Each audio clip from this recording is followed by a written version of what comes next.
Zoom, for us, our teaching studio, we can draw a lot of stuff. It's very easy to draw on Zoom. I see. Okay. So maybe wait a bit. I think we are only 14 people now, so maybe wait for others to join. Per Christer, are you here? Not sure. No, I think he's still muted, so okay. So may I suggest we wait a bit more because we are only 14 people to join? Sure. Okay. Okay, thanks, Per Christer. We wait for you also. Okay, so let me maybe please start. Okay.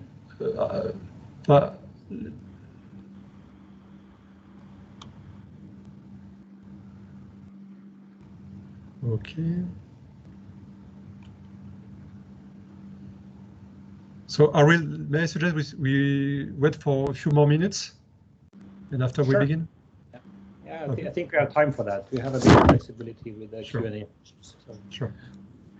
It's better to have a bigger population, actually. Yeah. What we can do is to invite them also, request to join. That's the beauty of Team. Can push the invitation.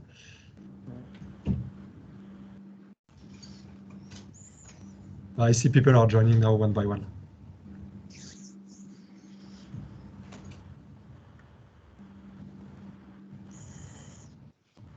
Okay. So how's the temperature now in Norway? It's getting close to 0 Celsius. Oh my God. So it's it's really nice weather. It's clear sky, and then the ground freezes. So it's a bit slippery driving a car or a bike. Oh, you can do snow or not yet? I not snow yet. No, it's a bit early for snow. But I think in the mountains it's starting to become snow. So great. Yeah. What about Singapore? No snow. But still 30 degrees, between 25 to 30 every day, so no difference. I'm more of a summer person, so I think I would have liked that a lot. It's a kind of a pity we cannot join physically together. But... Yeah, next time. Yeah. Okay, sounds good. So people begin to join now. Oh, bless you. Okay, that's something we should not do in a team meeting. No, I'm joking. Okay, so maybe let's begin, or people join one by one. So thanks everyone to join our Norway Singapore Science Week. I think it's the 3rd day today. So let me share maybe the screen on what is this topic today is related. So I think you can see my screen now, right? Yes. Yes. Okay, sounds good. So along with my colleague Prof. Arild Gustavsen, we are very happy to welcome all of you for this event on the Norway Singapore Science Week. So this first day, as I mentioned.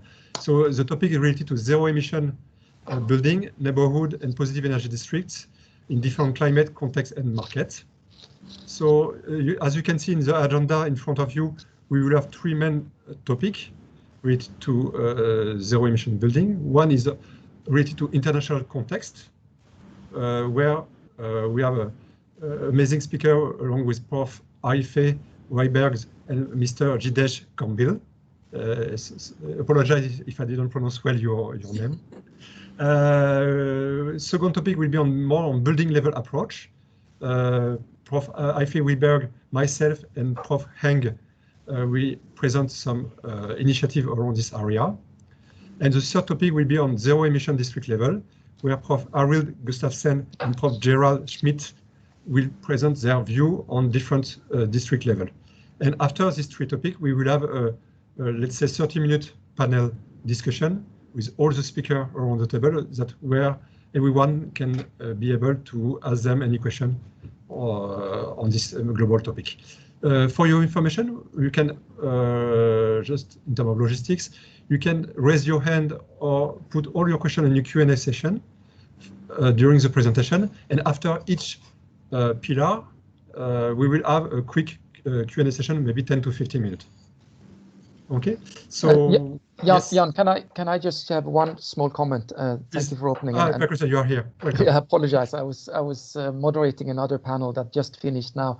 Yes, I just wanted to thank you very much for the introduction. I just want to say we are recording this session so that everybody knows that this will be recorded. Yes. Yeah, thank you. Okay, thanks a lot, Per Christian, for this precision. So I would like to, first of all, to thank, of course, all the speakers that take their time to join us and to be able to share their view on this topic today. So thanks for all of you. Thanks for all the attendees to spend time also to join this very interesting topic. And I received some very good feedback already offline about the interest of this area. So thanks again for it. And I think with that, maybe we can begin. Arild, do you want to add something as an introduction before we begin? And we give the hand to Prof. Aoife Wiberg. I'll just say good morning and good afternoon to everyone. Just say that I'm happy to be part of this this session, and I will help coordinate it together with Yann. I think that's okay, and then we can start. That's okay. Okay, so thanks, Arild. So let me introduce the first speaker. So Prof. Aoife Wiberg, which is Chair of Research in Architecture of Belfast School of Architecture. And Aoife, go for you. You can go. Yes, thank you very much. And thank you, Per Christer, Yann and Arild, for the wonderful organization of such a big conference, which is absolutely fantastic. So I would like to talk with you today to share some very preliminary results from the international work that we're doing. It's part of the International Energy Agency, Annex 72. And we're working in a subtask which is looking to develop an international definition for net zero emission and climate neutral buildings. So I'm just presenting some preliminary work from a paper that we've been working on together with Daniel Satola, who is a PhD candidate at the ZEN Research Center, Maria Balutsky and Thomas Luxkendorf, who are from the Karlsruhe Institute of Technology, and myself. I'm at the Belfast School of Architecture and director of the new Architectural Research Group. So our work has been looking on how to define net zero greenhouse gas emission buildings, and we're going to present the results of an international survey as part of our Annex 72 work. So as you're fully aware, nearly 80% of companies don't have greenhouse gas emission reduction targets. And this is really quite surprising considering buildings are a key driver of energy demand and greenhouse gas emissions in most of the economy sectors. So as we were looking around the world, what we see is that, there's clearly, we're in a climate emergency as we speak. We have a climate declaration, emergency declaration that has been declared in most countries in the world. And as a result of that, every country is really trying to address those issues, reduce emissions and energy, and developing various standards and schemes worldwide. So what we saw is there's clearly a need of addressing and reducing these whole life cycle emissions of buildings in order to achieve a net zero emission ambition. And this is emphasized in many of these numerous initiatives and campaigns worldwide. However, as a result, this has really led to a confusing plethora of various schemes, standards that are popping up all around the world, and each are almost using different definitions, using various terms, rules, definitions which describe the net zero emission building approach. So the first part, this really, let's say, identified the real gap in the research that we needed to address. So we set ourselves 3 objectives in this research. One was to conduct an international survey of the various schemes and standards available worldwide. And what we wanted to do from this was to provide an overview of the key parameters, boundaries and performance targets that were mentioned in these various standards and schemes. And we also selected only standards and schemes that were working to a net zero emission building standards from different parts of the world. Then secondly, from the selected standards and schemes, we wanted to provide a detailed analysis of the terms that were used, the definitions. We wanted to identify the system boundaries that were used, the calculation methodologies, and the compensation rules, which were used to achieve a greenhouse gas emission balance. And from this, we wanted to eventually develop proposals which could be used as a basis for a systemized approach and a harmonized framework, so as to try to rule out misunderstandings that exist between these different building standards and schemes, and to eventually avoid greenwashing. So to achieve these objectives, data was extracted from 35 standards and schemes worldwide, which, as I said, related to energy or emission-based targets.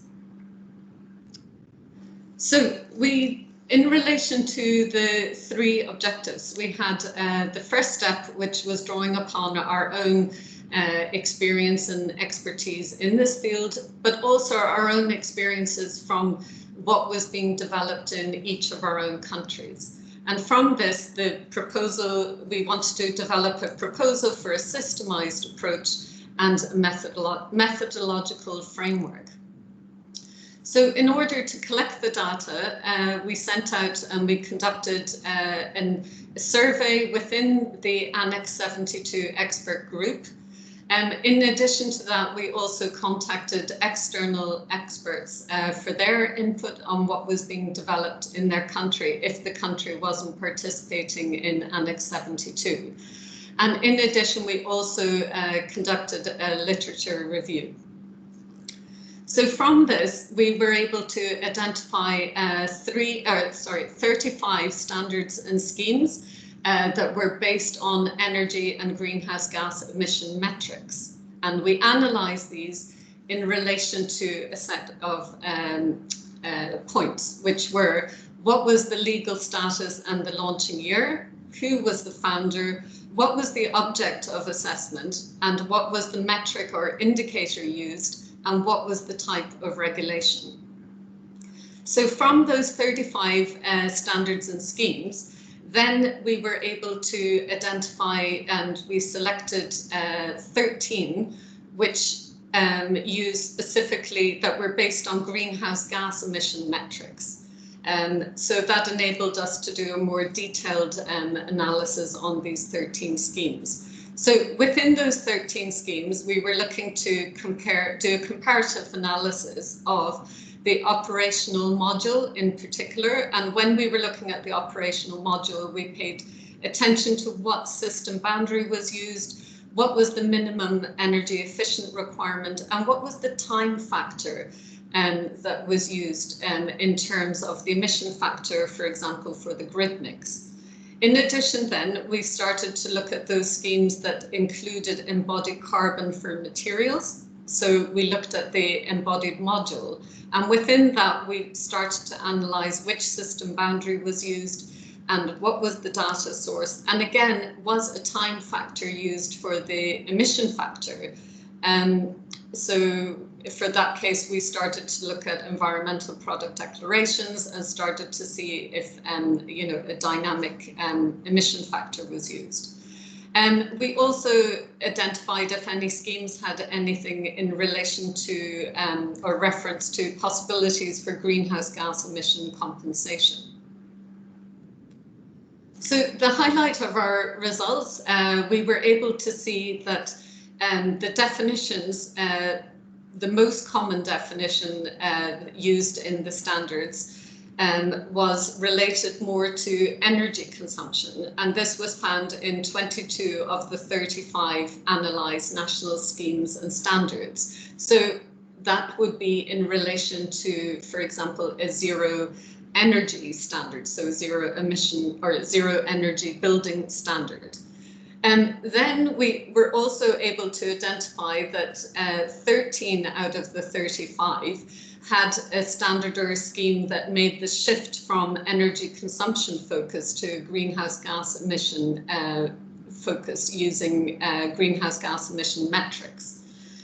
So the main conclusion from this was that the majority of the schemes were focused on an energy-based metric. However, as I said, there is evidence of a shift that 13 out of the 35 are using greenhouse gas emission metric. At this point, I will add an extra slide actually into the version that that I shall send out. But I just wanted to point out the difference actually between what we mean when we talk about absolute zero and absolute zero in a life cycle perspective. So, for example, using zero emission, an absolute zero definition is one case where we're using zero emission fuel or electricity for covering the operational needs. However, and in contrast to an absolute zero in a life cycle perspective, means a case where the buildings are made of construction materials with zero emission in relation to their entire supply chain and end-of-life management, as well as zero for transport and construction emissions. So I'll add an extra slide just to clarify that difference. So looking at the results, so out of those 13 schemes that had a greenhouse gas emission metric, we could start to identify, for example, you can see here in this slide, all the different terms that are used in different countries. So I've just highlighted, for example, in Norway, we talk about a net zero emission building. In the UK, we talk about net zero carbon. In Singapore, we talk about zero energy building. But so out of these 13 schemes that refer to an emission or a net zero carbon, we were able to identify 5 regulation types. So in most of these cases, the building standard and schemes are based on a greenhouse gas emission metric. As I said, these are often, they have different references. For example, like I said, zero carbon, zero emission building. But what we see is the majority are voluntary and mostly created and used by NGOs or research organizations. So I also just thought it was important to understand when we talk about system boundaries, what are we taking into account? So for the operational impact, this is what we call the B modules, and I've indicated that in blue at the bottom. Anything to do with emissions related to the embodied carbon of materials, that's shown in the orange shaded section. And then you have additional emissions for the end of life, which are shown in the pink module. So out of the results, what we see is that 8 out of 13 of the cases include the complete scope of B6 modules. We see that only 2 of the 13 cases include the B8 module, which is related to emissions for building-related mobility. And we see that 7 out of the 13 cases follow a dynamic time approach factor based on predicted decarbonisation of the energy grid. So you can just see, for example, if we just highlight Norway versus the UK, you can see, firstly, in Norway, there isn't just one performance level. So they, in Norway, you have a series of increasing ambition level, where you can try to balance your emissions. It can be just for emissions from operation as a sort of first level, and then it becomes increasingly higher ambitions so that you can cover or balance the emissions through the whole life cycle, so including the embodied emissions of materials as well. And another thing to point out is in terms of the time factor. In Norway, they're using, it's like a dynamic emission factor, which takes into account export and import from Norway across Nordel and down into Europe, and bringing this more higher carbon emission electricity back into Norway. So it's been very important, you know, for us to consider this dynamic effect, and also to take into account the future decarbonisation of the grid. So we use a special dynamic emission factor to apply to the operational emissions there. And just by contrast, in the UK, it's using a static emission factor. So when we start to then look at the key findings, what we also, I'm just highlighting here as well, for example, if we contrast Norway and the UK,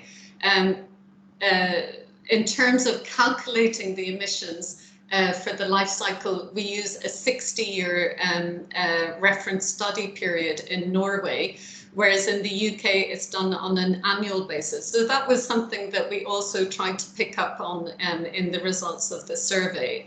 And this building lifetime approach actually differs between different countries. Some are using 50, some are using 60, some 75, etc.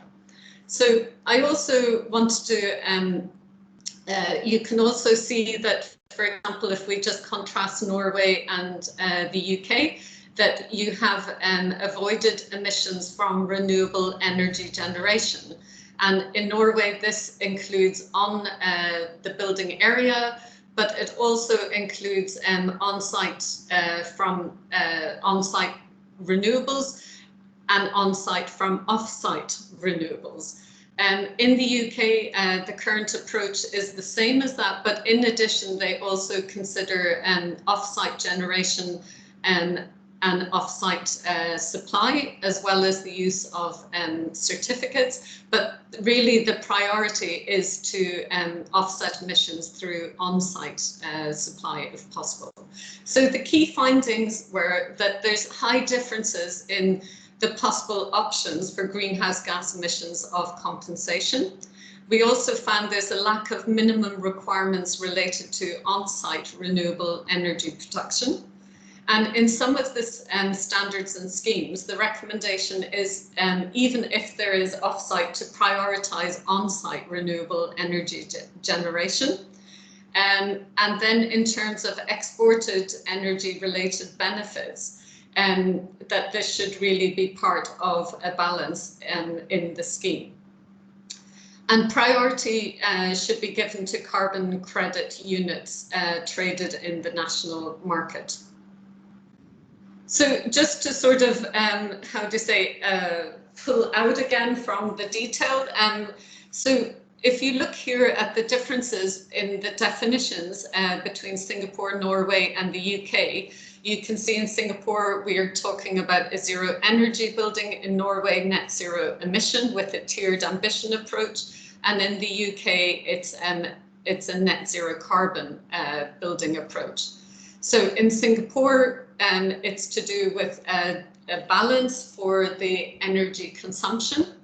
In Norway, it's a balance for the emissions for the operational part, as well as the embodied carbon over a life cycle of the building. And in the UK, it's also a balance for the emissions from operation and embodied carbon over a lifetime. Whereas the assessment period for Singapore and UK is done on an annual basis. In Norway, it's done for a reference service, a period of 60 years. So how to say, a key similarity, let's say, is that actually in all three countries, it's done on a voluntary basis. But what's quite interesting in the UK is that we have a net zero carbon legislation that was introduced in 2019. So that will be quite interesting then to see how this can be integrated together. So in terms of in Singapore, this voluntary scheme is created and used by the Building Construction Authority. In Norway, actually the research was funded by the Norwegian Research Council, so that was created and used by a research organisation. In the UK, it's the UK GBC that created the first step of the net zero carbon approach. So the key recommendations from this very preliminary first step of our research is that current voluntary and new net zero greenhouse gas emission standards and schemes really need to be integrated into the national or local policy in order to support the transition to a climate neutral built environment. The second key recommendation that we have is that international net zero emission building definitions need to provide flexibility in terms to take into account, the different stages that different countries are at in terms of making this transition. So providing such a framework is really key to providing the flexibility, so that the country can decide on, it could have a tiered ambition level like Norway, it can decide its own performance target level, and it can decide also the flexibility to include different, to decide on the system boundary scope. That's another very important recommendation. And thirdly, this international standard framework should allow for a variety of compensation solutions and not only just focus on on-site renewable generation. So this strategy, if it's just focused on on-site, is typically more suitable for new and relevant things, whereas we need to make sure that we have off-site options as well, although the priority will be given to on-site. So if you have any questions, so please contact Daniel Satola, who's the lead author of this work, and myself and my co-authors. So thank you. Thank you very much, Aoife, for your great presentation. May I suggest to go to the next speaker? We keep the Q&A session for after the next speaker. So may I invite Mr. Jidseh Kambil from Singapore Green Building Council to make his presentation on the World GBC approach on zero carbon. So Jidseh, please. Thank you, Prof. Yann. Once again, the time that Jidseh prepare. If you have any question, please, you can also raise it in the conversation on the meeting chat for all of us to be able to see it. Thank you very much. Jidseh, please go ahead. Thank you very much. Good afternoon, everyone, and very good morning to the people joining us from Norway. Sorry, this is not my slide. Can you see my slide? No, actually, Prof. Gerhard, yes, if you don't mind. Yes, okay. All right, sorry. Okay, so before I start, I would like to say that I'm from SGBC, Singapore Green Building Council. I'm not working with World Green Building Council, but I'll try to give you an update as to what is happening around the world in terms of zero carbon. So you might be aware that Singapore Green Building Council, we are a national council representing Singapore within the green building domain, and we are an industry-based organization over here. We have around 450 corporate members across the different stakeholders across the value chain of built environment. We organize a lot of events such as webinars, seminars, networking sessions, youth engagement events, and learning journeys. We have a lot of key initiatives, but we focus mainly on certification. So we do a lot of certification schemes for both building products and for services. We also take on career progression programs where we try to enhance the skills of professionals. We also have a lot of networking sessions with organizations. And we also have a lot of outreach programs where we reach out to schools and try to increase the awareness among the youth. And we also have some networking sessions where we talk with homeowners and office tenants as well as developers and property agents.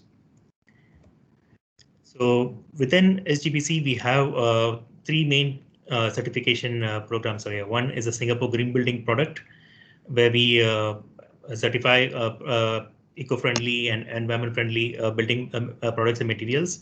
And we have around 4,000 plus certified products right now, which is available in Southeast Asia.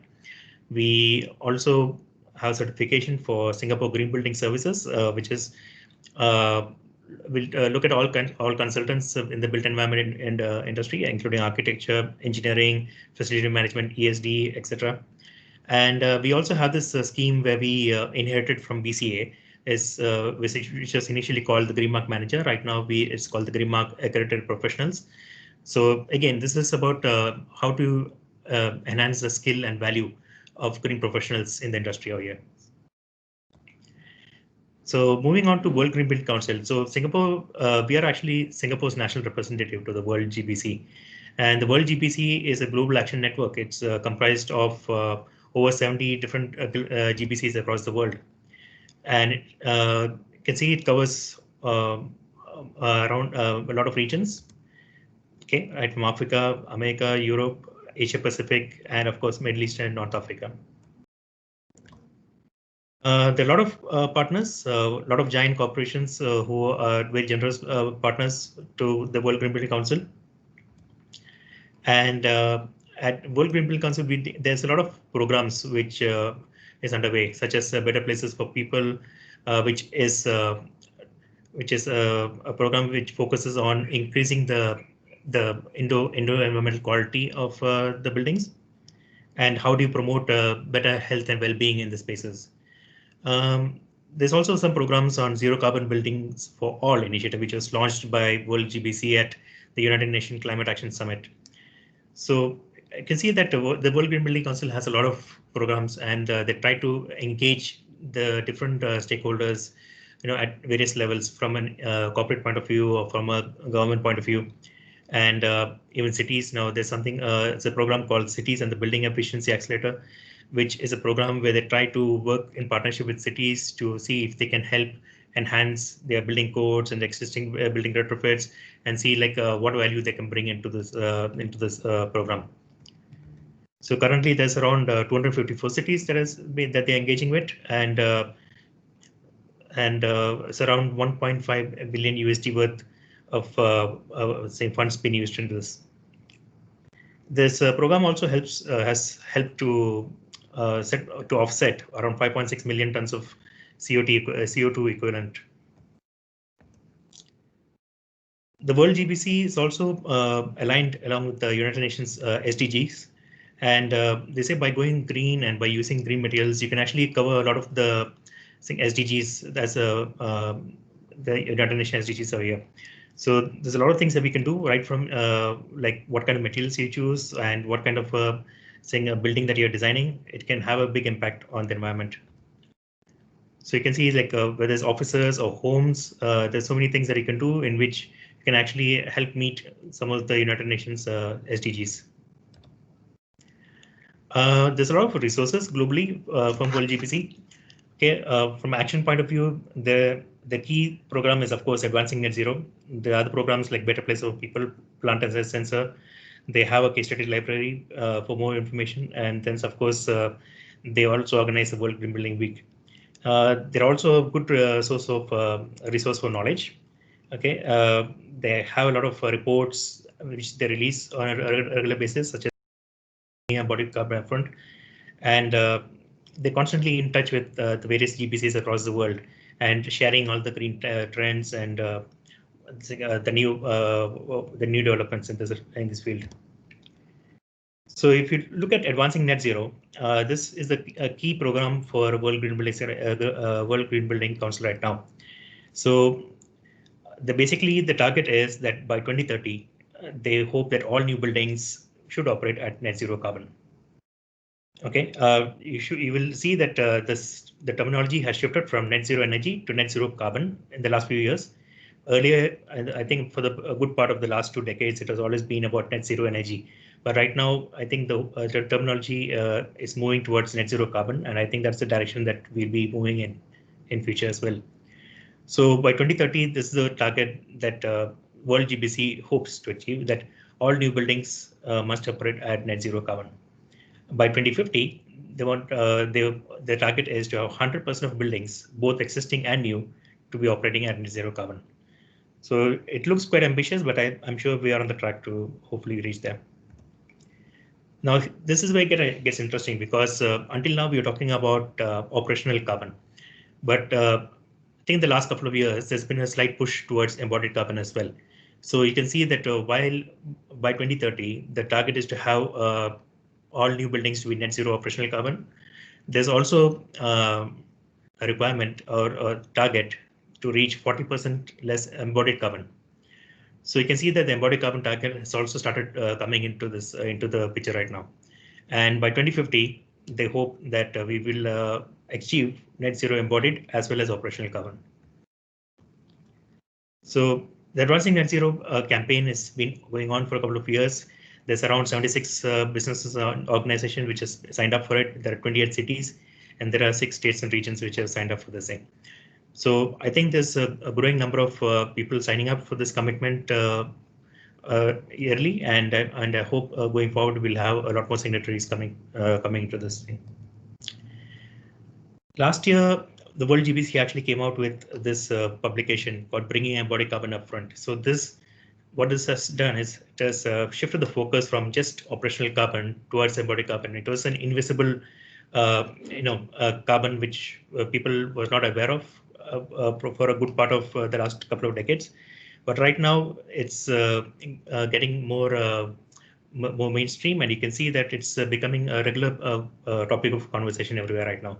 So I think what they're doing is actually bringing awareness towards embodied carbon. And this year, we worked with World GBC to come up with this embodied carbon primer for the Asian Pacific network, for the Asia Pacific region over here. So I think we were involved. I think Hong Kong GBC was there. I think Australian GBC was there. So a lot of this regional GBCs in Southeast Asia, we worked along with the World GBC, and we came up with this publication, which is an embodied carbon primer. So what this is basically it is giving you some outline as to what embodied carbon is, okay, what contributes to it, and what are the various strategies and pathways that you can use to mitigate this embodied carbon. So it also outlines from from different stakeholders' point of view, like what are the different kind of actions that can contribute to this mitigation of embodied carbon. So I think the bottom line in the primer was that it's not a one-man job, So it needs collective, collaborative effort from all stakeholders, whether it's the government, investors, developers, designers, manufacturers, or even the NGOs and researchers. It's going to take a collective and collaborative effort of everyone to be able to reach our targets of reaching net zero embodied carbon by 2050. So I think this is the right time to start talking about this and to find ways to actually work towards this goal. So there are around 15 GBCs in the market which have come up with net zero carbon standards. Okay, we'll take a look at some of them in detail. So this slide I think is quite small letters, so I don't think you'll be able to see it clearly, but we'll be going in detail. So for example, we're looking at a snapshot of advancing net zero from United Kingdom over here. So you'll find as we go along that like Professor Wiberg actually mentioned, a lot of the trends is towards measuring and disclosing carbon, reducing energy demand, and generating the balance for renewables. So this is going to be a very common theme which you'll find across all GBCs over here. So I think I just summarized all the points from the UK GBC. So you can see that, for example, UK GBC is recommending office buildings to reduce energy consumption by up to 60% by 2050. And of course, on-site renewables is prioritized and followed by off-site renewables, and then lastly offsets. And I think the goal is to introduce legislation to reach the net zero goal by 2050. And they have their own definition of what net zero is, and there's a lot of work going on in that direction. And they all agree that disclosure and verification of energy targets is something that has to be done, and it has to be done annually. And right now, in this current plan of theirs, they're not addressing embodied carbon, but I think the future revisions are going to address embodied carbon. Another look at Australia. So Australia has a green star, and they also go across with the same pathway. So you'll see that in Australia, the GBCA recommends the building energy consumption targets should be 30% or more efficient than 2012 baselines. Then again, you'll see the same pattern over here. On-site renewables is prioritized, followed by off-site, and then lastly offsets. And they just came out with this year with a policy toolkit for addressing net zero targets. It's called Every Building Counts. And this, again, right now, there's not much focus on embodied carbon, but the future revisions will hopefully include embodied carbon as well. So you can see that every GBC that we go for, that which is working with the World GBC, the same there's a similar pattern over here. Okay, the slight difference in what they think they can achieve in terms of targets, but the patterns are kind of the same. So again, it comes down to, like, first of all, energy reduction. Okay, then mandatory reporting of energy usage index, peak demand. Look at on-site renewables, and okay, that it must meet at least 5% of total building energy. So this one is for Canada. So I think it's a bit more feasible over there to ensure that you have at least 5% of your building energy coming from renewables. Again, they have their own definition of net zero energy, and they have different frameworks. And again, right now, embodied carbon is not in the picture, but it will be. So Brazil is another GBC that has come up with their own pathways. You can see that they also have this goals to reduce to reduce carbon emissions 30%, 37% below 2005 levels, and by 43% by 2030.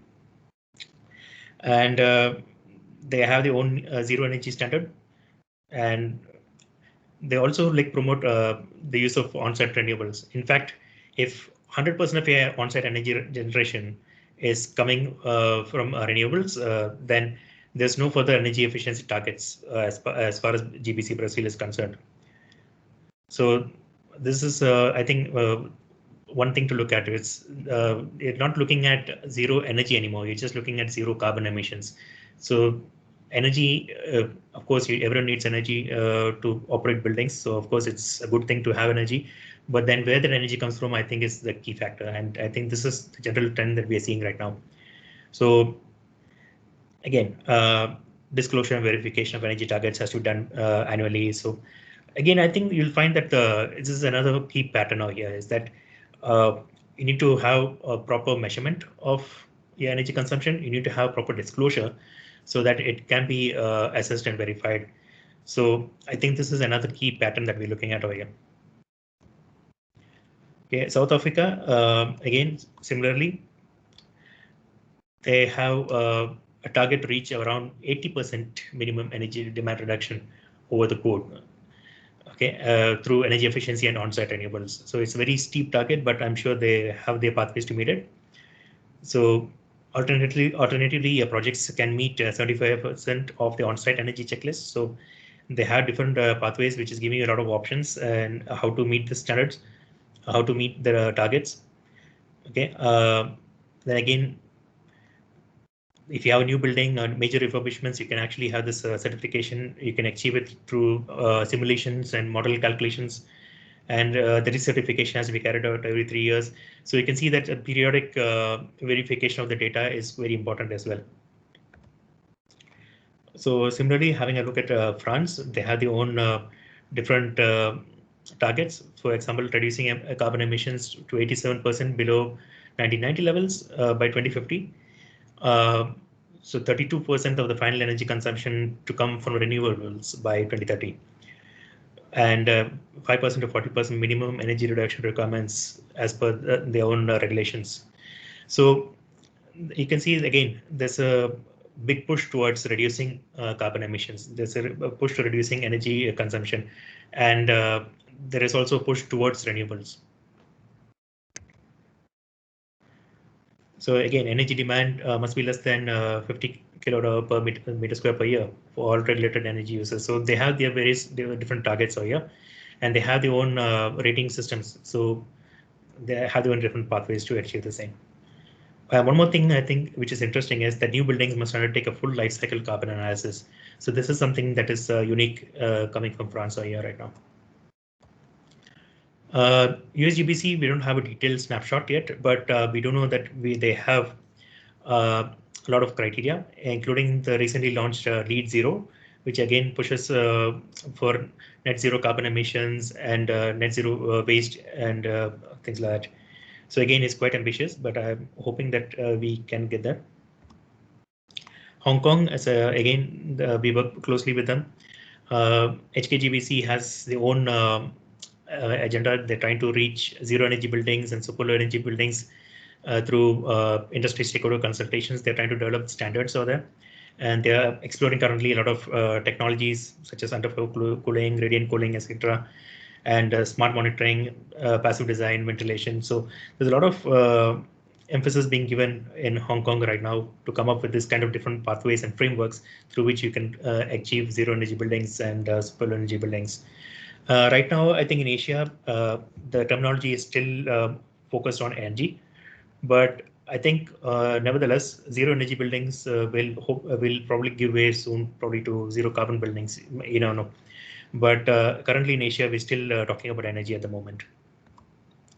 So what are the key principles in all the programs across GBCs? So you can see that carbon is the key metric nowadays. It's no longer an energy. It's carbon. So right now it's about zero carbon buildings or zero carbon programs. But right now you can see that in Asia, we're still dealing with energy at the moment. But in the coming few years, you might see that shift towards carbon as well. There's a need to promote deep energy efficiency, definitely. You cannot achieve zero carbon or zero energy buildings without having an efficient building right now. So I think regardless of whether your building is running on renewables or not, it's a good strategy to promote deep energy efficiency to make a building run as efficiently as possible, reduce wastage. Then thirdly, there's a hierarchical preference for renewable energy. So where does the energy come from and how is it generated is a key element over here. So basically the main preferred hierarchy is on-site renewable energy, okay, followed by off-site renewable energy, and then by other offsets or RECs. So in places where there's a lot of land and a lot of feasibility for renewable energy, I think the on-site renewable energy is a good option. There are some countries where renewable energy is quite challenging to get enough renewable energy. I think Singapore is one of them. So then we have to look at alternatives, what it can do. So there's a lot of programs that Singapore is looking at, whether it's a floating solar farms or trying to engage our neighboring countries to buy green power. So there's a lot of programs that you're looking at. But I think, like I said, if you don't promote deep energy efficiency, it doesn't matter, because not every country in the world can sustain themselves on just renewable energy. So especially high density cities. I think lastly, of course, the main thing is how to transparently disclose how you achieve this zero carbon balance. And it all starts with measuring energy consumption. Okay, so you need to have a proper collection of data, proper monitoring of this data, and then it should be verified. So I think these are the key steps that you can actually take to achieve this zero carbon targets. So what are we doing currently? Singapore, we are working in alignment with other GBC targets. So Singapore Green Building Council, we are actually working with BCA and other industry stakeholders on this Singapore Green Building Master Plan. It is planned for release in 2021. So it's still a work in progress. So unfortunately, we can't share much details about it right now. But I can tell you that the key focus right now is on how to achieve super low energy buildings. Okay, and I think this will also go a long way in helping us achieve the zero carbon targets in the future. So I think there's a target in Singapore to achieve at least 80% green buildings by 2030. So in order to reach this target of 80% green buildings in Singapore by 2030, we need to ensure that the buildings are as efficient as possible. So we're trying to push forward with the research on more energy efficient solutions and how to reduce energy consumption. And we are also looking at different pathways to accelerate the move on the shift towards green energy. So yeah, so Singapore Green Building Council, we were also involved in the creation of the embodied carbon primer, as we mentioned earlier. We have recently formed a work group to address embodied carbon in Singapore. So this, I think, is kind of an initiative by SGBC over here, which we didn't have much focus on embodied carbon in Singapore till recently. So we took it upon ourselves to take the lead on this and start a work group and find out how to actually address this thing. First, we first started with the definition of what embodied carbon is within Singapore's context. Then we had to work towards the different pathways and technologies and collaboration with our industry stakeholders and how to reduce this thing. Okay, so how do we create a database for this APDs and all these kind of things. We're also looking at collaborating with industry partners and researchers to address topics such as zero energy buildings and net zero carbon. Okay, we are also working with NTU over here to collaborate on a program to help with to achieve some benchmarks and baselines for embodied carbon. What is a baseline for embodied carbon in a building, for example? So there are a lot of institutes of higher learning over here which has taken the lead on this research, and we are very happy to collaborate with them. We're also collaborating with Jidseh, yeah, sorry. I'm sorry, please be careful on the timing. Okay, this is down, just the last slide. Okay, so yeah, like I said, so we have a lot of collaboration and we keep organizing webinars and networks, and I think that is it from my side. So I will stop over here. Thank you very much. Okay, thank you very much, Jidseh, and sorry for the time. Yes, please, all the speakers try to keep 15 minutes plus, we say, for each your presentation. But thank you very much, Jidseh, for your presentation. May I suggest we have a few questions? Let's spend a few minutes to raise the question. I have one from Caroline Chang.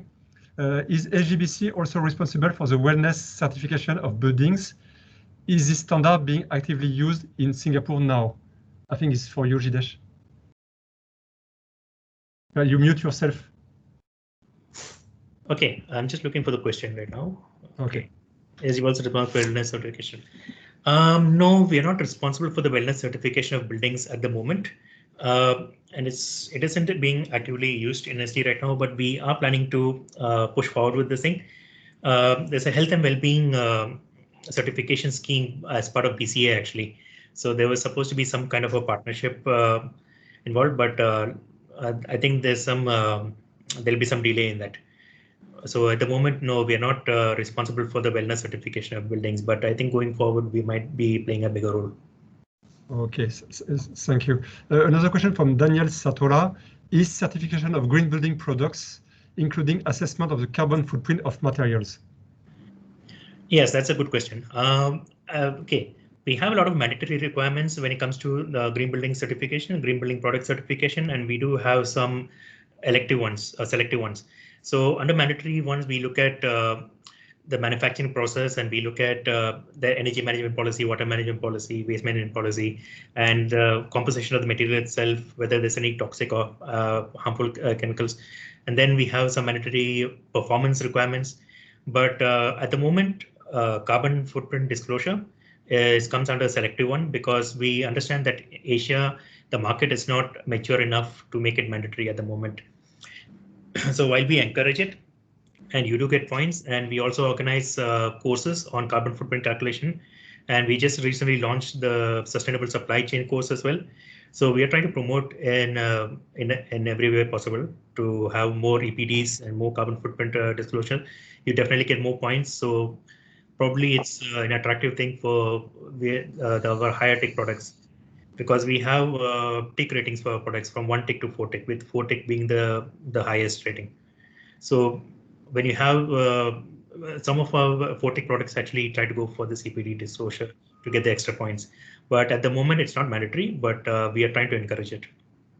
Okay, thank you. I see some other question, but I think it's all for you. I would like to maybe, if somebody has a question for Prof. Aoife Wiberg from Norway. How's the, okay, are offsetting GHG emissions and by implementing technical reforestation in Singapore? This is somewhere based on only. Okay, at the moment we are looking at RECs or buying green energy from green energy providers. Offsetting through reforestation, I think it's not that common yet in Singapore. So at the moment, it's either on-site renewables or buying it from green energy providers through RECs. At the moment, this is what we're looking at. There might be an option for going for offsets from reforestation in future, but at the moment, right now, it's basically from buying REC. Okay. I have a question for Aoife, if you don't mind. Aoife, what do you see the future of Annex 72? I mean, as soon as you develop the annex, what do you see? What next? Actually, that's my question. What do you see? What do you think can influence different governments? Sorry, if you. So my question to you is, how do you see the future after Annex 72, and how it can influence different governments or industry? Well, I think once the framework and this framework is developed in a more systemized approach, given the framework will be in place, it would be designed to allow for a lot of flexibility. So I would see that the annex, would be able to, consult and advise, for example, different organizations or government in what would be the best sort of stepwise approach, on how to use this framework to deliver net zero emission buildings. Because even the research that we've done already together with yourselves and our colleagues in the US, I mean, we can see that different countries are at different stages of development, but that's fine. It's just what we're really calling for is more transparency, so that we can, you have a sort of a palette of options that you can then, depending on the particular context in which you're applying it, then you can adapt that framework to suit wherever the building or whichever level the country is at that particular time. So I think, just having more transparency is so important. At the moment, it's, with so many different definitions around it, it's so confusing to know, are we talking about the same thing? So just sort of trying to do this analysis has been so useful so far to understand, sometime, are we talking about absolute zero, or are we talking about absolute zero in a life cycle perspective? Are we just talking about a balance for the energy consumption, or are we talking about a balance for emissions from operational energy? And then the next step, are you including embodied carbon for the whole life cycle? So the main point is that for us, actually, even already, we've started to get a lot more clarity, and then hopefully in the future we can have a sort of advisory role. Yeah. So, and just related to a question from Chye, and we will continue after that. Could you say a few words for the bridge from Annex 72 and Annex 83? I'm not familiar with 83. Which is 83? I don't know. Sorry, it's a question from Chye. Okay, so maybe we can offline. May I suggest, Caroline, we can see offline. Last question, and we move to the second topic after that, because the time flies. Of course, it was very interesting. This is why we didn't see the time fly. From Mohammed Hamdi, sorry if I pronounce bad your name. How is the district neighborhood level considered by GBC? Okay. Oh, okay. So I think this maybe for Jidseh on your side. So how is the district neighborhood level considered by GBC? I think it comes down to each GBC individually, right? I mean, like when Singapore, we have BCA green mark for districts. So definitely there's a framework for achieving a green district or a green neighborhood in Singapore. And I'm sure each GBC has their own different pathways, but I'm not so familiar. But I think I'm sure like something like LEED would probably have something like that. But in Singapore, of course, BCA has a green mark for districts. I think it's moving towards green mark for communities in the future. But at the moment, I think it's still called green mark for districts. Okay, so thank you very much for the precision. So let's move on to the next topic. Caroline, yes, as you suggest, let's discuss offline. Thank you for your understanding. Yeah, no, absolutely. Arild, I give you the hand now. And just a quick message that we hold the speaker, try to keep 15 minutes for all your presentation, including myself, because I think I present later. Okay, Arild, please, I give you the hand now. Thank you. Thank you, and thank you. Yes, and thank you, Jidseh, and thank you, Aoife, but please stay with us. Thank you for a nice presentation and nice discussions and questions. I really like this format. I think it goes well. We started out with the international context, and now we will dive a bit more into the detail level of buildings themselves. And we have 3 presentations, and I think we'll just start right on. Aoife Wiberg will give a talk on zero emission or the zero emission building approach in Norway, including use cases. So, Aoife, please. Yes. Hang on. In 15 minutes, we'll try to be strict.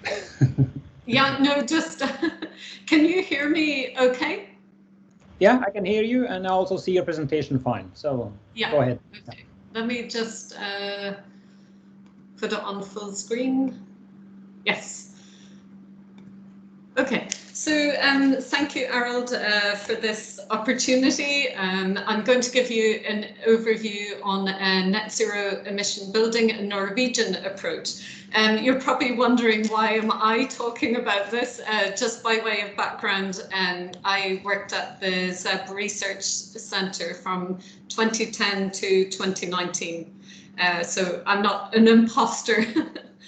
Okay, so in terms of net zero emission and neighbourhood concepts, what we consider the aim of these buildings and neighbourhoods is that they should consider greenhouse gas emissions in a full life cycle perspective, which will reduce ultimately in a reduction of greenhouse gas emissions, energy efficient buildings. It relies upon new local renewable energy production, reduction of material and energy use, and use of environmentally friendly materials, as well as maximizing reuse of materials and solutions. So I just thought I'd again go back to the definitions and try to offer some clarity here. So when you talk about net zero energy buildings, what we're talking about is that you have the energy consumption that's used in the building, which is shown in the red bottom part of the left column. So that's the energy used in the building. And essentially what you have is a renewable production. So that could be, for example, PV. And when you get this balance between production and demand is what we call a net zero energy building. When we talk about a net zero emission building, then you simply are using an emission factor, so it could be kilogram of CO2 per kilowatt hour, which you then apply to your energy consumption. And then at the lowest level, you would have this net zero emission for operational energy use.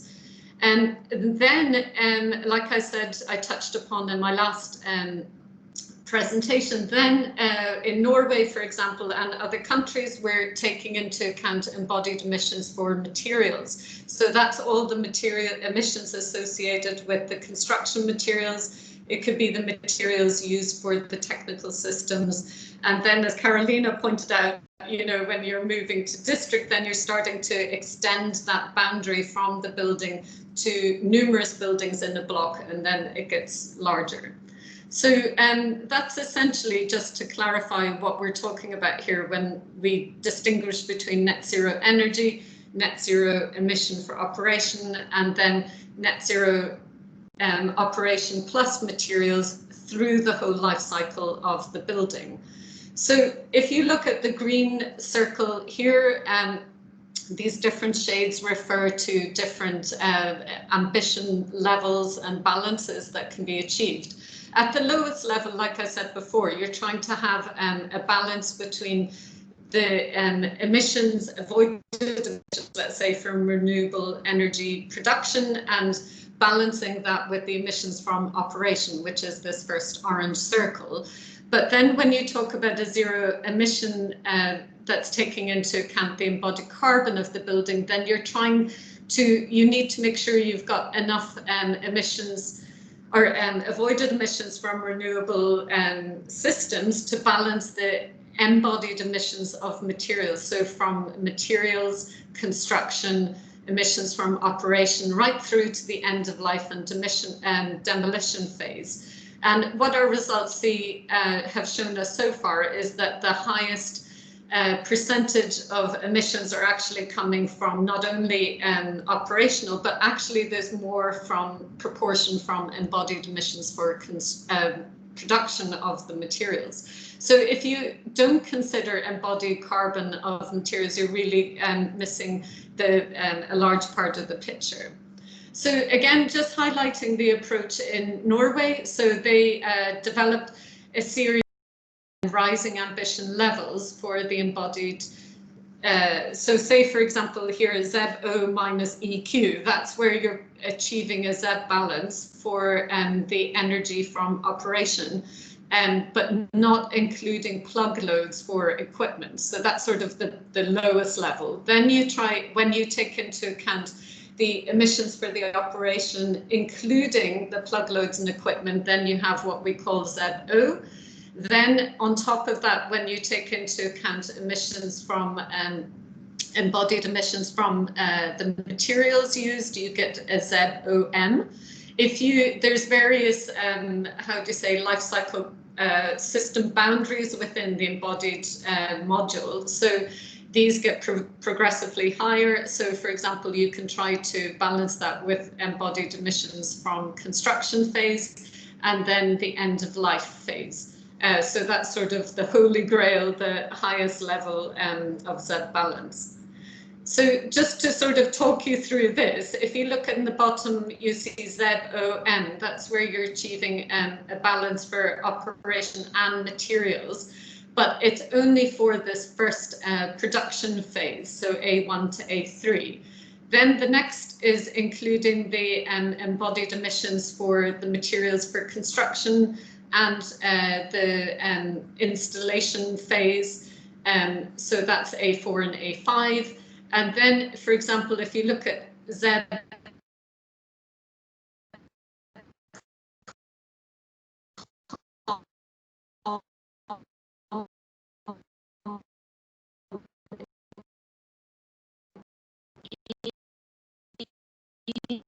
I think we lose Aoife. I think we lost you, Aoife. Yeah. Aoife, do you hear me? etc. ZEB comes up. Aoife, do you hear me? Yeah. I think we lost you. Yeah, I can hear you. Okay, so maybe you can turn off the screen. Your sound disappeared for a while, maybe 20 seconds or so. But maybe you can continue. Sorry. Try to continue, but maybe turn off your screen while you present. It might help a bit. Yeah. Sorry, do I need to share the screen again? Hang on. No, sorry, you share the screen, but maybe you can take off your video. Yeah. Now it sounds fine. Can you see my screen now? Yes, it's fine. And we hear you fine, so you can continue. Sorry. Did you hear what I was saying about this slide? Until construction, operation, and materials. Okay, yep. So then effectively, like I said, we would aim, let's say the holy grail is the ZEB complete, where you have a complete balance across all modules for embodied carbon for materials and operational energy use. So, sorry, I just realized this isn't in full screen mode. Yeah. So just again, you know, this experience is based on the Norwegian approach, but it's extremely relevant to the situation in Singapore as well. So what we found was that when we talk about the emission factor that we're applying to the operational energy use, in Norway, for example, that's 98% hydroelectricity. So the emission factor is very low. It's only about 40 grams of CO2 per kilowatt hour. Whereas we wanted to take into account the fact that so much of the electricity is exported from Norway across the Nordel countries and then down into the European mix, which of course has a much higher carbon content, and then that is brought back into Norway. So we thought this is really important to look at when we calculate our ZEB balance, and also the fact that Norway is taking into account this 60-year calculation means that we need to take into account how the grid mix is going to become, you know, will become even less carbon and become decarbonized over the next 60 years. So because of that, we're using a dynamic emission factor. I won't go into details here, but just to sort of say that we use a factor actually of 132 grams of CO2 per kilowatt hour. And then this takes into account this sort of exchange in and out of the country, and it's taking into account future changes in the grid mix. So the importance of including embodied carbon for materials is that we can then give feedback to designers in early phase design. You know, even the results that we've seen shows us that, for example, the emissions from, for example, PV, concrete, insulation are high drivers of emissions. So it's very important to integrate this into the design process from the beginning, so that designers can get feedback on the environmental impact of their material choices. And even looking at the first results from the ZEB pilot buildings, what we see is that, interestingly, in the past, obviously the focus has been on reducing energy consumption. But what we see with the ZEBs is that as they're becoming more energy efficient, that the ratio of, you know, embodied carbon for materials to emissions from operation is in the order of 70, 30, 60, 40. So it's really emphasizing the importance, particularly in ZEB buildings, to really analyze and include the embodied carbon for materials part. So just a quick, I have no idea how I'm doing time-wise, but it just, all this research, you know, it has come out of the ZEB Research Centre, which preceded the ZEN Centre, which Arild is going to present. But just by way of background, it was set or funded by the Norwegian Research Council. It ran from 2009 to 2017. It was hosted by NTNU together with SINTEF. Oops. It involved strong collaboration with industry and public partners, and we had numerous PhDs and postdocs and researchers. So the main objective of ZEB produce competitive products and solutions for existing and new buildings that would lead to the market penetration of buildings with zero greenhouse gas emissions in relation to their total life cycle. And these solutions should be able to be used for different building typologies like residential, commercial and public buildings. And within the ZEB Centre, the research was divided up into a number of work packages. The research ranged from, you know, nano insulation materials that could be used and then scaled up to full-scale materials. It looked at climate adapted low energy technologies. How would you say, we developed concepts and strategies for zero emission buildings, and then those were implemented into the pilot projects. But a really important part of this actually was the ZEB definition, and how do we actually calculate a building, whether it's ZEB or ZEB-OM. Two more minutes. Yep. Okay. So I won't go into detail, but just to sort of show you that there's a number of built examples now, which is wonderful, of these pilot projects, a range of typologies from residential, office, schools. There was even some proposals for neighborhood scale, and you can see the different range in size and typologies. So just a snapshot, really. We have the ZEB Living Lab, which is a wonderful building. I think it's about 100 square meters, but this was a really great opportunity to really look at user behavior and energy consumption, and develop technologies that could actually be used in practice and be used to analyze how different people interact with the energy consumption, as well as being a great demo building. And then we have the ZEB Flexible Laboratory, which maybe Arild might be able to touch upon later regarding the current status. And then in terms of retrofit, because naturally a lot of people think a lot of the pilots are for new build, which there has been large focus on that, but we also have a demonstration of a retrofit office building, which was 5,000 square meters in Sherbu. And this was a really exciting opportunity to show how you could retrofit and achieve a positive energy office building. So here, all the cladding was using this shu sugi ban technique, where the wood is charred so that you wouldn't need to use chemicals, for example, and reduce the replacement emissions. All the glass that was used in the skin of the building was reused in the interior. There was some natural ventilation strategy used in the stairwell, which is exciting. And then you have another demonstration residential building, which achieved actually a ZEB OM. It used a lot of reuse of brick, and it showcased a combination effect of using heat pump, PV, and solar collector.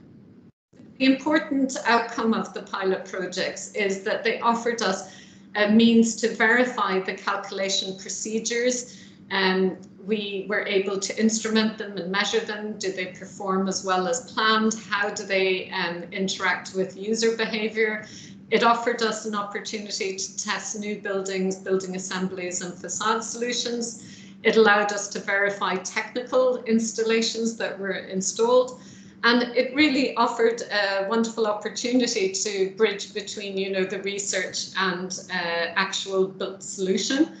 So we could demonstrate and test integrated solutions.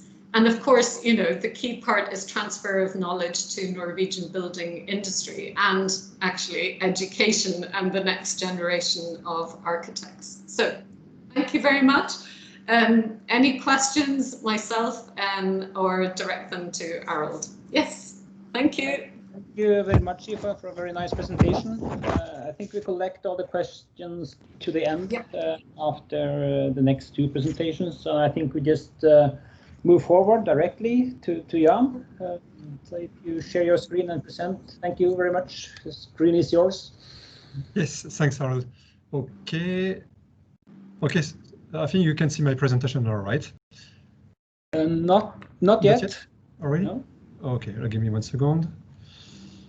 What happened? Okay, should be okay now. Yeah, no, it's coming. I think. It's not full screen, but can you see now? Yeah, looks fine, and we hear you fine. So okay, it's perfect. Thanks, Arild. Okay, so good afternoon, everyone, once again. So my name is Yann Grynberg, and I'm working in Arild as a program director of Smart and Sustainable Technologies.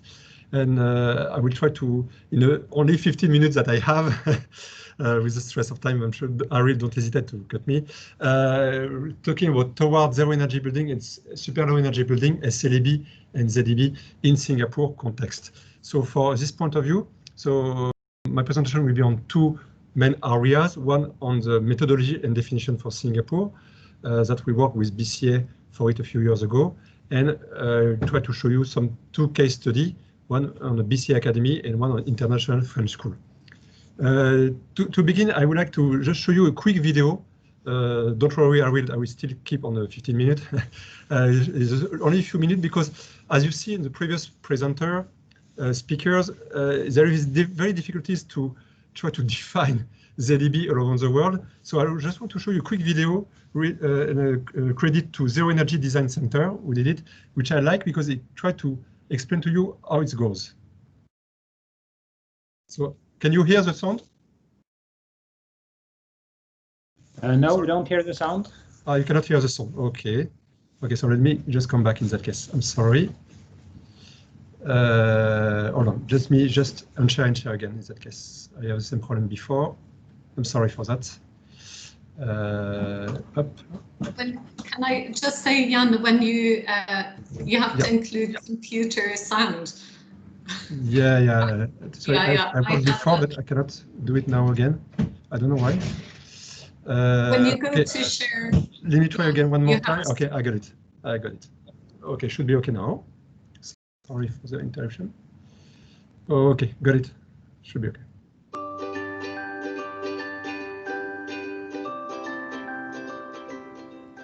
At our homes, we use energy for heating during the winter, cooling during the summer, domestic usage of hot water, lighting, and ventilation to bring fresh air. We call these major parts of energy use in homes as the 5 major energy consumptions. In order to lower the energy consumption, we need to consider many energy-saving techniques from the design standpoint. Low energy consuming houses designed with such consideration will be able to reduce the heating and cooling energy by 80 to 90% in comparison to a conventional house. Furthermore, by applying the renewable energy system to a house that is designed to have low energy consumption, any additional energy consumption can be supplied by energy that is produced by its own renewable energy system. Such housings that are able to passively save on energy consumption and actively produce energy is called an energy self-sufficient housing. Nevertheless, renewable energy sources such as solar PV and solar thermal system have its disadvantage depending on the sun. Now let's look at the basic principles of a net zero energy house. At homes, it's highly unlikely that it can be used during the process of renewable energy production. Hence, a trade-off method is used to offset the energy that is consumed from a grid through renewable energy production at home to create net zero energy. There are 4 definitions of net zero energy building: net zero site energy, net zero source energy, net zero energy emissions, and net zero energy cost. A net zero site energy building generates the amount of energy which is provided by renewable energy sources that is equal to the amount of energy consumed annually. Energy is generated through 5 major energy by the building. A net zero source energy building generates the same amount of energy as is used annually, including the energy used to transport the energy to the building.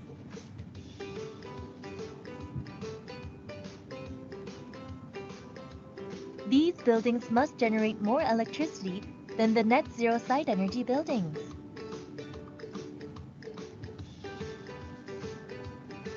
Don't you think that if we conserve and produce clean energy, our nation will be able to reduce costs of energy production?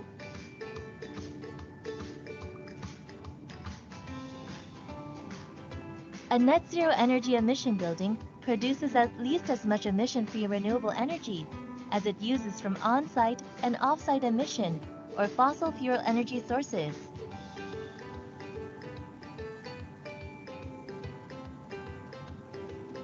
If we save energy and produce energy through emission-free energy resources, we can help the Earth reduce carbon emission. Lastly, a net zero energy cost building receives at least as much annual revenue from the utility for an on-site energy source that is exported to the grid as the amount paid for energy utility costs consumed over the year. Wouldn't net zero energy building capture lots of attention if consumers are able to witness and receive a return on their investments? Houses designed and built to fit the criteria of a net zero energy site, source, and emission building do not necessarily meet the criteria for net zero energy cost buildings. In order to meet the criteria for net zero energy cost buildings, one needs to go beyond the design and construction of the building. One needs to define how to operate the building in an optimal pattern, as well as the understanding of the market.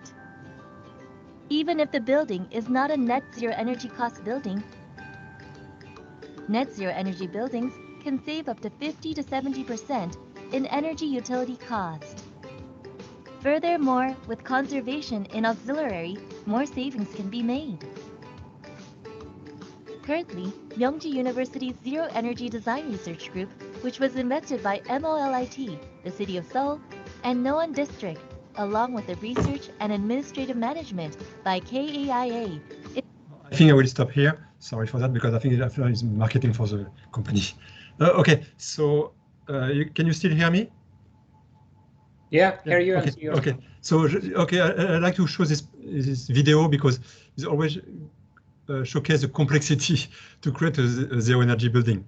So let's go to Singapore now in terms of research and definition and methodology, how we worked with BCA and MOE for it a few years ago. So we study three typology of building on low rise, which was schools, medium rise, mainly office building, and high rise office tower, where we try to define for those categories what could be the definition for Singapore and the methodology. So for low rise, as you can see here, we work mainly on a passive design and well-being and thermal comfort for it. On zero energy building, medium rise, between 4 to 7 story, we work mainly on a smart system. And for high rise, the target was to achieve a super low energy consumption of 100 kilowatt hour per square meter per year. To give you a reference, roughly an office tower of 20, 30 story in Singapore is between 250 or 300 kilowatt hour per square meter per year. So we study it and we create this technology roadmap for Singapore.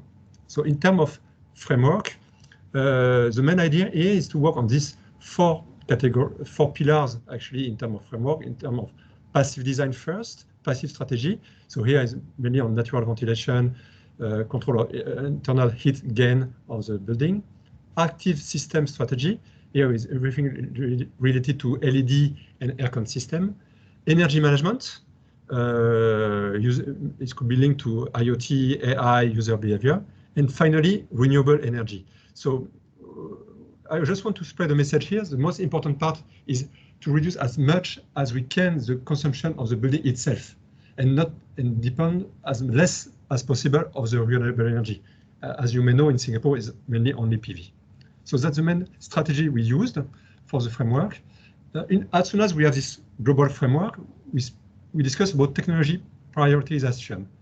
Means we try to see what are the technologies with a lower risk and the better alignment to study. So here you can see in a graphic, when you see the cost complexity also included, when you have the different size and the benefit when you have different size of bubble, and we see what are the technologies with the less risk and the high benefit.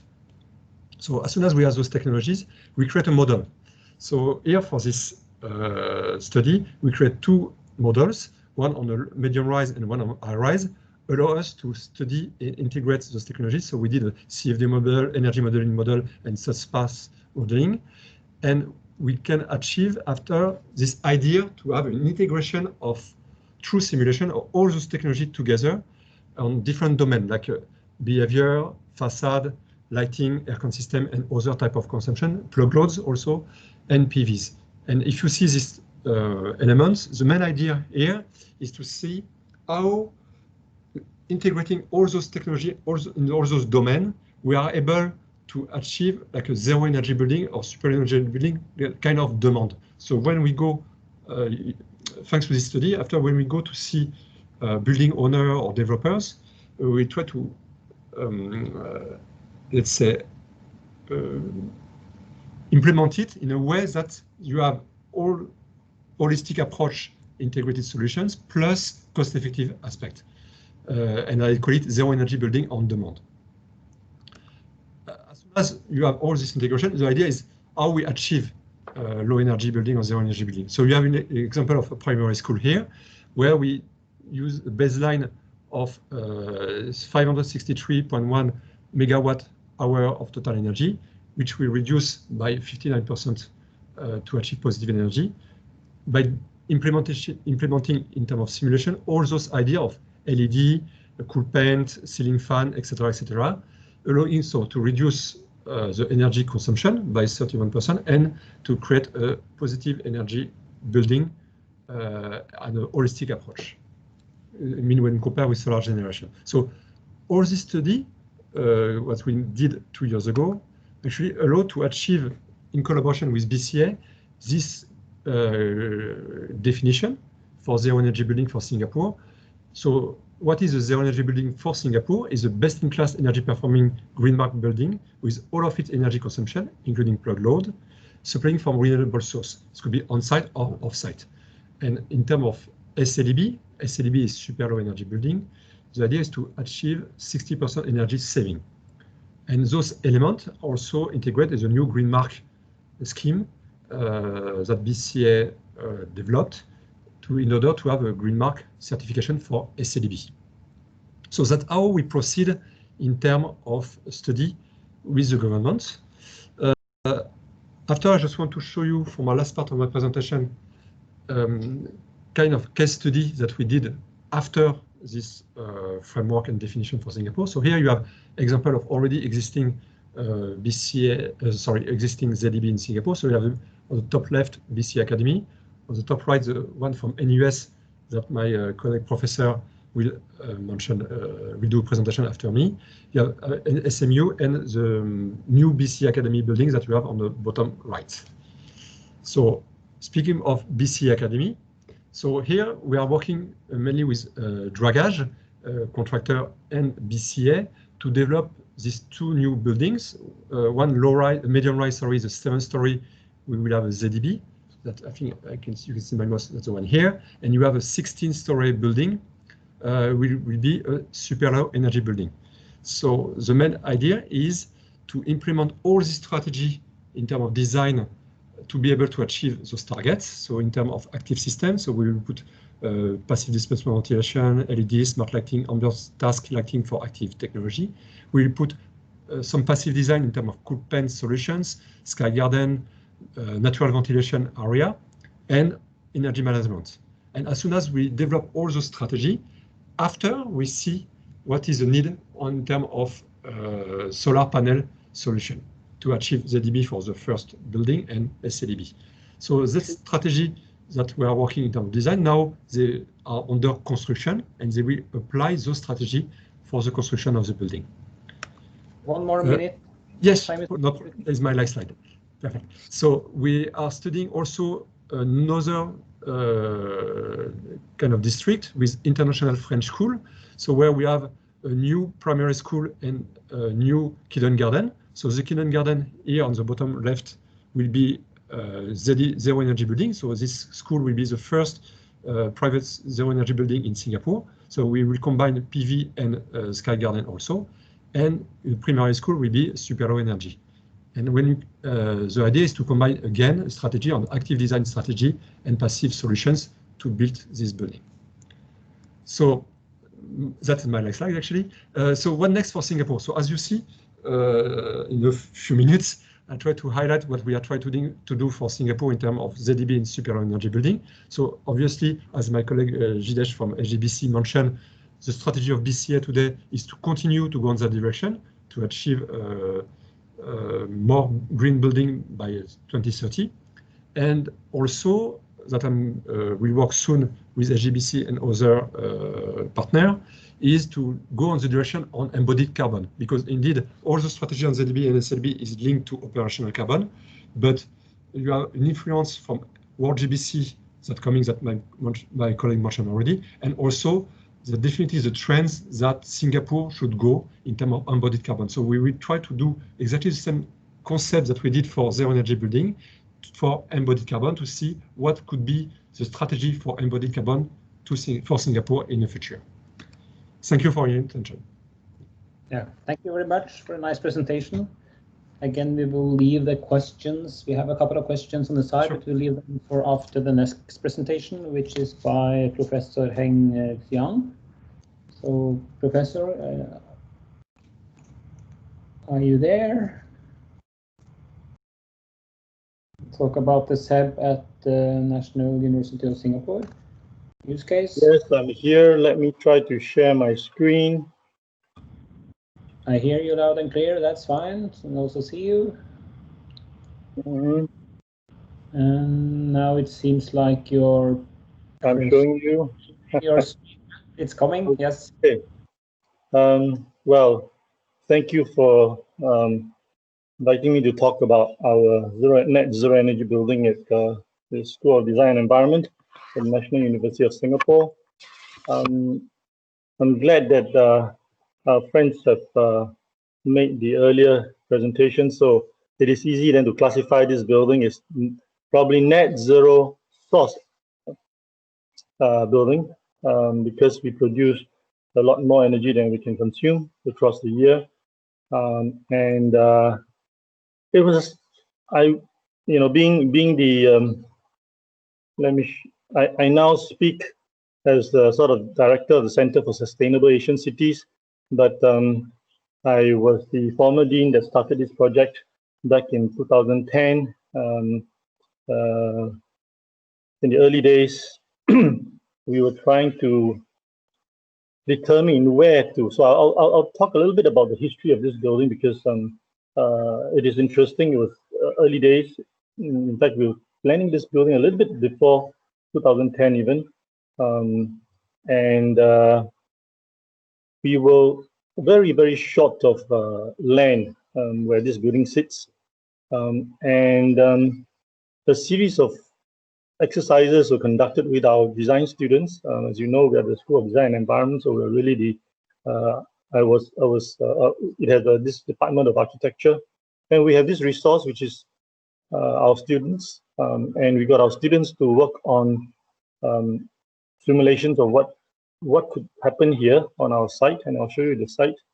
So I must say that this, before I even talk about site, I must say that this building was really the first purpose-built net zero energy building in Singapore.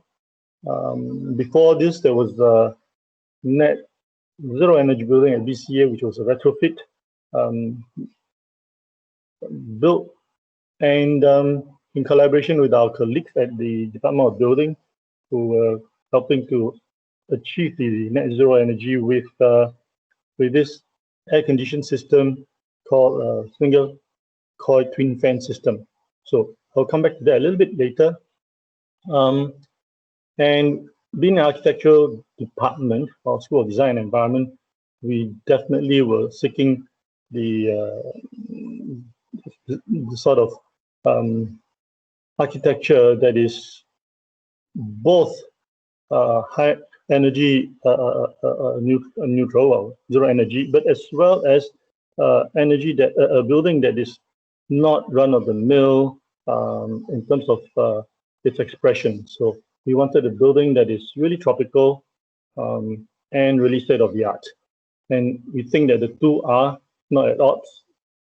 And this is another view of the building, the upper story with the sky garden. And so the location of the building. And we believe that we could do it first through design and eventually even in operation of it. And I was saying then that where you see this red box is where the current building sits. And we have three earlier buildings. And the architecture department was housed in SDE 3. And the students that we mobilized across two semesters had a design exercise which make them design buildings at different sites. It could be the dotted line box that you see in front of SDE 3 facing Clementi Road, or a site in front of SDE 2, the red box. And finally, we decided that the red box location is better, although it was on a steep hill slope. So the building, we had to convince the university to let us build this new building, which consists only of teaching studios, laboratories, workshops, 3D scanning labs, etc., but no offices. So it is really a building that's meant for teaching without offices. But of course, right now, in the transition, when we are now doing the retrofitting and renovation of SD 1, 2, and 3, there are some offices for the time being. So this building, although started in 2013 with competition, was only its construction began only in 2016, as you can see here, and it was completed in the beginning of 2019. The reason for it taking so long is because it is, as I said, it is the first zero energy building, purpose-built, to be built in Singapore, and our architects, they were very competent in making platinum, green mark platinum buildings, but zero energy building is something altogether different. So the design really started with the design brief, which I'll say is very, very important, because that was the vision that we set for this building to be a zero energy building, and the design process is really integrated design process, we'll also talk about later. The three noteworthy aspects here that I need to talk about. One is that we want this building to be really tropical, and tropical need not be the kind of tropicality that we talked about, the modern version that you see here, climatically responsive, and in terms of thermal comfort, new kind of thermal comfort that we achieve. And then, of course, as I talked about earlier on, the design process. So here are before as in simulation and completed here to the right. Another couple of views you can see here is the social plaza and a section of it. So to begin with, we wanted to break this box. So the architects broken down the box into a very porous building through which natural ventilation could take place, and then cover this overall with a huge overarching roof that shades this building, which is oriented north-south, from the eastern and western sun. And so you can see that there are these two screens that takes the impact of the eastern and western solar load. So if I move on to the next, the architect, in this case, Chris Lee from Series Multiply, then begin to work further on the spaces and the services of the building, as you can see here in this first diagram, breaking down the box, as I said, and then servicing this box through a variety of concourses and corridors and vertical circulation to the back. And we create, because of the brief, a series of spaces that are adapted to different functions. As the dean then, I had to be fair to all the departments. So there are 4 departments, and every department wanted to have space in this new building. So there'll be labs for the building department, seminar rooms for real estate department, and studios for industrial design and architecture. So that big space that you see in a colored orange is a flexible space together with the upper level space for studios. And then we created this gardens both at the upper level as well as a rain garden for water recycling at the base. So here is a view of simulated studio space. So we provide aircon only to where it's needed, and rooms could be opened to catch the prevailing wind and breezes. Everything is, and also we supplement these rooms with a floor fan that you can see here. I don't know whether you can see them.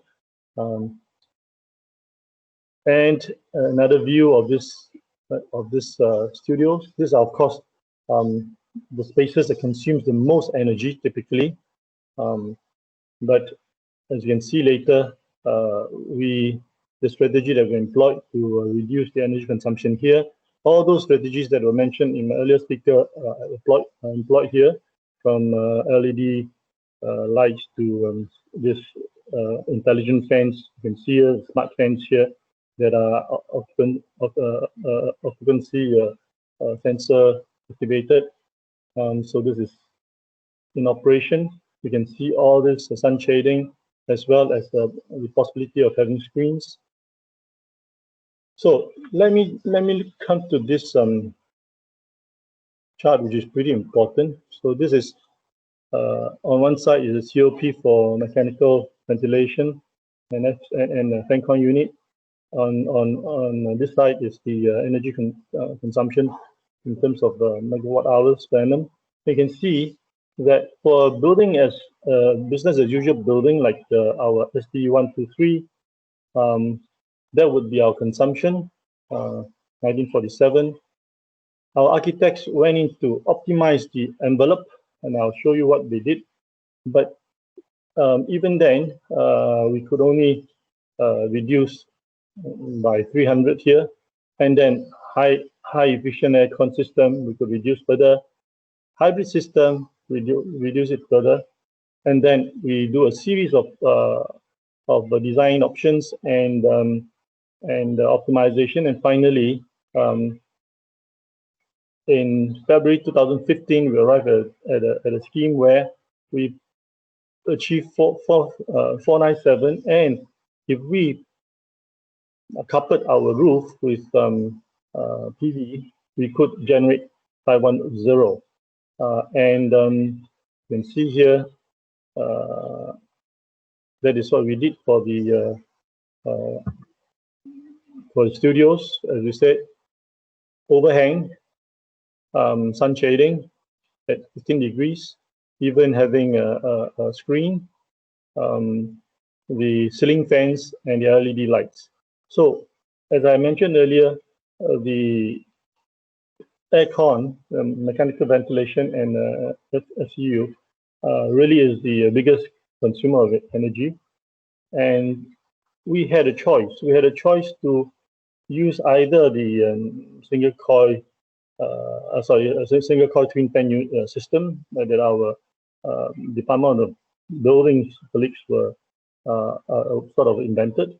And then we had also a choice between that and the hybrid system, which is the one that I'm showing you, that our energy consultant suggested. And we set it up in the United World College, set up the hybrid system and tested it on 2 occasions. And finally, I decided that we should go with this hybrid system. So this was what the architects did with the simulation, varying the overhang, the kind of sun shading that we apply to the facade. Basically, it's a combination of the extent of projection of the overhang and the length of the sun shading plus screens, and then we had to deal with glare, temperature, and also daylight autonomy. So finally, we chose this particular combination that you see here, right? And these are the numbers. Well, our gross floor area is 8,005, and as I said earlier, our estimated annual energy demand is 497, with all the rooftop panels that we could provide at this number 422 per panel, without 1,250, we could actually provide the energy we need. So what is important in here is the integrated design process. Right from the beginning, the design brief, we made it very explicit that the performance target and our project aspirations. And then together with our colleagues, we worked out the sub-targets. How much space should be air-conditioned, how much of it is naturally ventilated. For example, this space that you see here is totally naturally ventilated. So this is a space after it's built. And also we wanted to, of course, being an architecture school, we wanted to project a School of Design and Environment. We wanted to project the kind of image and the values that we embrace. Again, and we also want to make of this particular building a living lab. And so you can see here the end screens of the building could be dismantled to for use in testing other facades. And this has been used, as you can see here. Indeed, it was used by our colleagues to test different facade systems. And through this design process, integrated design process, we also not only managed to build up a good building, we also built a more cohesive school with and earlier on, the earlier speaker, Dr. Grynberg, was talking about user behavior, but it's also about user expectation. So we also, through this process, work with our colleagues on the user expectations. And finally, I must just show you two more slides. This slide, which is of the different floor plans and sections. If I've gone in there to color the spaces that are totally naturally ventilated, they're actually quite substantial. They're mainly the lobby spaces, very well shaded, that attracts also the prevailing wind to across. The final slide that I have here shows you that zero energy building can look very sexy and can also coexist with nature. In this case, the tree within its embrace. I stop here. Thank you. Thank you, Professor Kiang, for a nice presentation. Now we have some time for questions to all presenters. So either if you raise your hand or if you post the question in the meeting chat. And I think we have. I think Arild, I have a question from Gerhard Schmitt. So if you don't mind, let me answer this one. Sure, go ahead. Okay, so the question was, what was your assumption for facade PV contribution? So actually, as I mentioned in my presentation, when we did the study with BCA, the main aspect was to study the intention of to reduce the consumption in terms of passive design, active system, and energy management. And only when we try to push the boundaries for those three pillars, three aspects, only after we see the PV to be able to achieve ZEB. So in that sense, we didn't look at specifically BIPV actually, because we just specifically check what is the production of energy we need to produce thanks to the PV. So either by rooftop PV or either by BIPV. After, of course, today, unfortunately, BIPV cannot achieve the same efficiency that rooftop PV, but maybe soon we'll be able to. So we didn't especially look at BIPV for this study. Thank you, Yann. No worries. Any other questions or comments?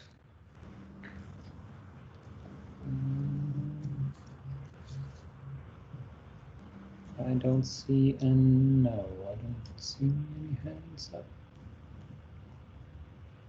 Now there is one question. How are we incorporating circular economy in building industry? I believe it can have a huge impact and reduce the carbon footprint of building sector. Anyone want to answer this question? It's not directed at anyone's particular. Prof. Heng, do you want to answer this one? Because actually it's somebody from my team.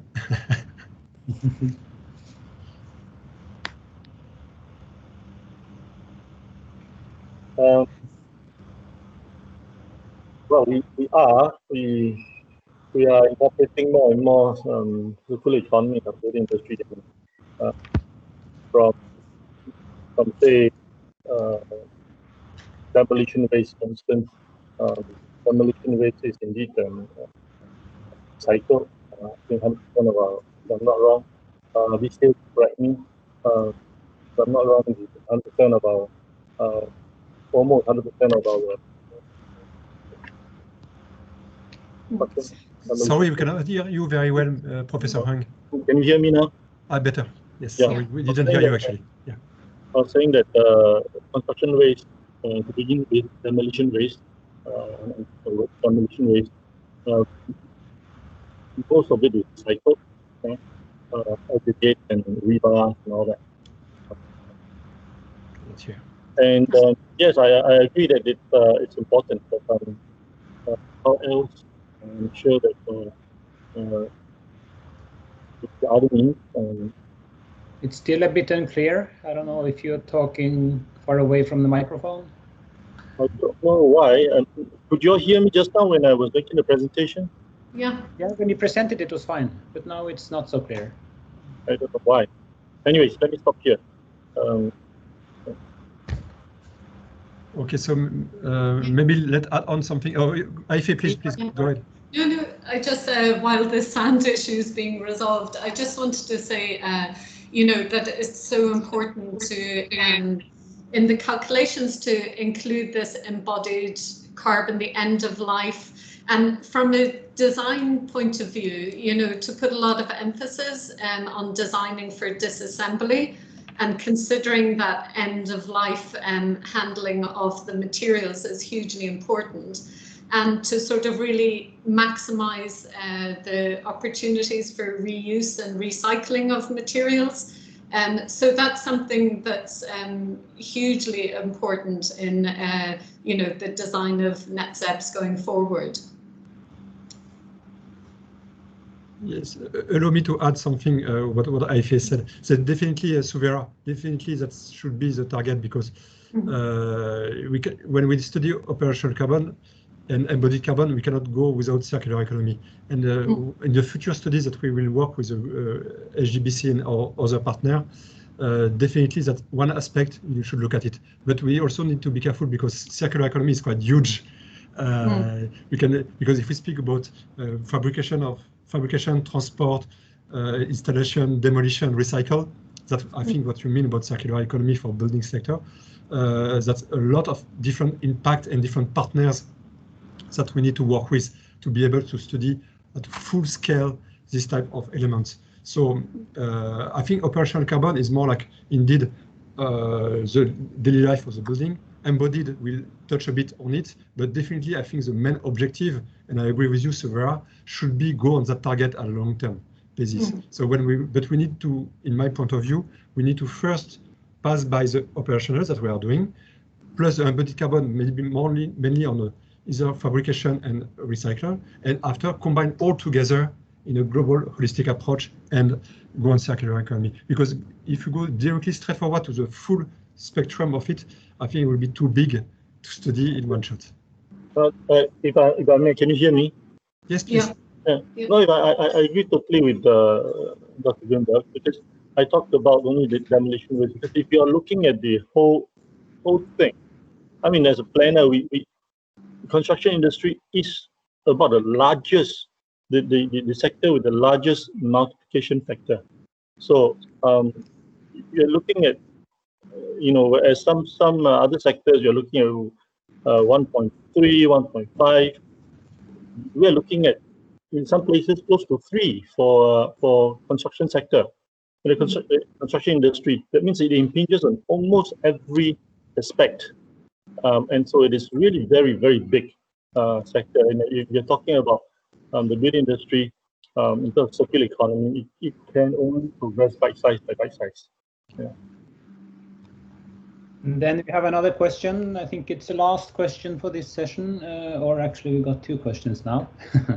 I'm wondering if there are any master plans to retrofit the HDB flats to near zero or zero emission with zero energy building standard. Is that beyond? Actually, when we work with BCA, we indeed study more like commercial building and not, I mean, non-residential at this stage.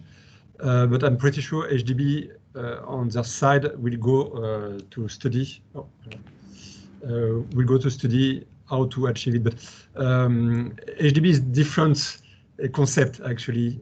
Thanks, Caroline, for your question, because it's quite very. When we discuss with BCA, we also highlight it. But I have this discussion with HDB, to be frank with you, a few years ago. But study HDB is totally different subject actually compared to commercial building. So I'm pretty sure they want to go in that direction, but after there is a problem for ZEB. Actually, ZEB depends on solar panel. So after is a question of space to implement solar panels. So it could be also a question that Gerhard mentioned before in terms of how to integrate BIPV, but after will be a problem of cost. So yes, in the short term, the answer should be yes, HDB should go in that direction, but they may face a lot of issue in terms of space, in terms of cost for it. Yes, so I think SLB, means super low energy building, will be more suitable maybe for HDB at this stage. Can I say a few words here? I think while we're talking about retrofitting HDB flats to near zero or zero energy building, I would start by saying that HDB flats is not the problem. HDB, right from the beginning, is designed to be naturally ventilated. If you go by low energy, they can be really, really low energy. And then it is really human behavior, or user behavior. If you then choose to close up the entire unit of HDB and run a low efficiency air condition, then of course you are going to incur a lot of energy consumption. But as a design, HDB flat is not a problem. That's not the problem. Then you can of course again carpet the roof of the HDB with solar cells, and that's exactly what they've done with this Solar Nova program. Yep. To generate electricity for common areas. But I must repeat here that as compared to the private housing and condominiums I'm talking about here, HDB flats perform much better in terms of energy consumption. Okay, there is one more question, but I hope we can move that to the last session at the end, so we have a bit of time for a short break. I think we should have a short break now, 10 minutes break. And then we get, that will be 10 minutes past 10 in Norway, and in Singapore, that will be 10 minutes past 5. Okay, so we have a 8 minutes break, and then we will continue with 2 more presentations before we have a Q&A at the end. Yes, I think we will do it like that. And then we will have Q&A to the last 2 presentations, and also Q&A to the whole panel of all the presenters. Yes. So 8 minutes break, yes. Okay. Arild, can you hear me now? Yes, can you hear me? Yeah. Oh, okay. Because the microphone didn't work before. So it's perfect. It's fine now. It's loud and clear, so it's perfect. Yeah. Thank you. Yeah. Okay. Actually, I'm still here, so I try to just want to see with Mohammed Hamdi. You ask. Sorry if you don't mind, Arild, because I'm here. So I mean, I'm here. So just want to see, Mohammed, can you please precise, if you don't mind, to get the speaker and to precise your question, please, because you say I present different type of ZEB concept in the video, I assume. Which one should be supported further for the UE EBPD? So can you please precise? I think it's a question from Aoife, maybe, you know, if you speak about Europe. Yes, hello, do you hear me? Yes. Yes, so actually I asked this question. It's really regarding to the video you showed us. Yes. you showed different concepts like zero energy building from cost perspective, or it can be from emission perspective, or just energy perspective. So these all concepts, like it's exist somehow. I think somehow from time period, and Sure. EBPD, Energy Building Performance Directive, it make directions, right? So it's which one of these concepts, in your opinion, from your experience, should be supported further by EBPD? Because EBPD first version in 2010, it was focusing on cost optimality and primary energy. In the coming one, focus more on control and automation and also balancing with grid. So, but I just want to hear from your point of view, Sure. How do you see it and how it can be integrated in regulation and directives? It's more related to European Union. So, Aoife, you want to answer this one? Or do you know how we can answer this one? Because frankly speaking, I'm not familiar with, so. Oh, okay. So I mean, at the moment. So Aoife, we cannot hear you. Sorry.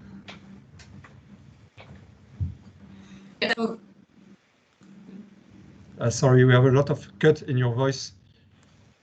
If you don't mind to switch off your video, maybe to have a more free voice on your side.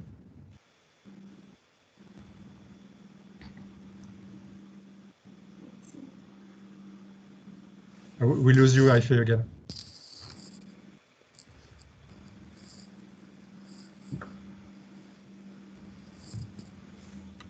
Oh, Aoife, are you here? No, I think she's here, but we cannot hear you at all. So, okay, maybe I can make it more general. It's you presented different concepts. Which concept the directions should follow further? I see. Okay, at we least are where in the world. So okay, maybe so we don't have to stick to about sure. EU. Yeah. Okay, so, sorry, Mohamed. Now I understand. So, okay, indeed, I think if we go to a little bit what I present actually, to at least for the Asia market, I let my colleagues for the European market. For Asia market, I think definitely the idea is to go to net zero carbon.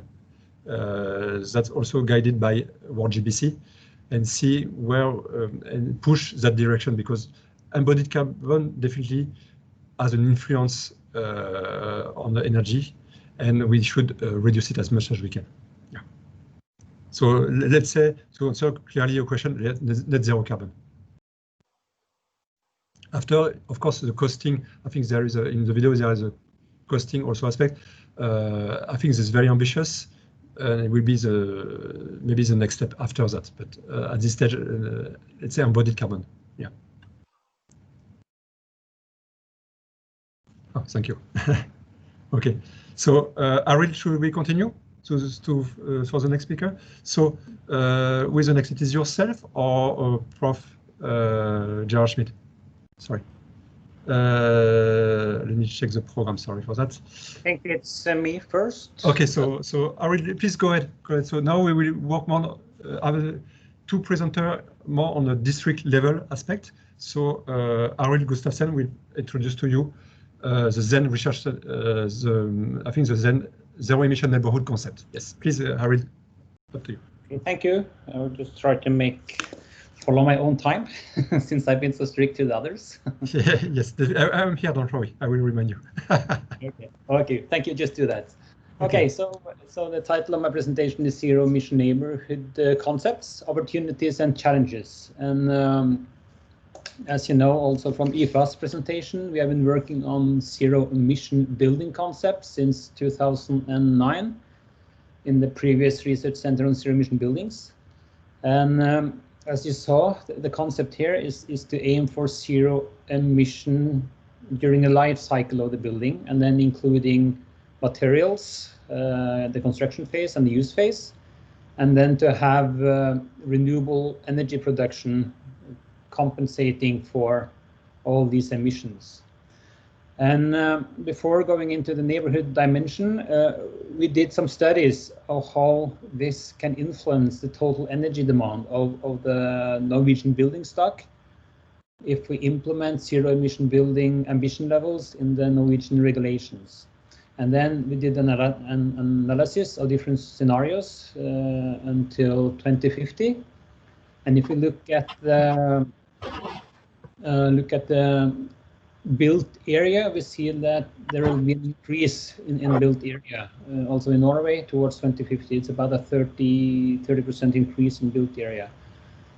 And if we assume that the new buildings will follow the new regulations, this will of course have a high performance, but also some of the existing buildings, there will be an upgrading of the energy performance or the environmental performance of those buildings.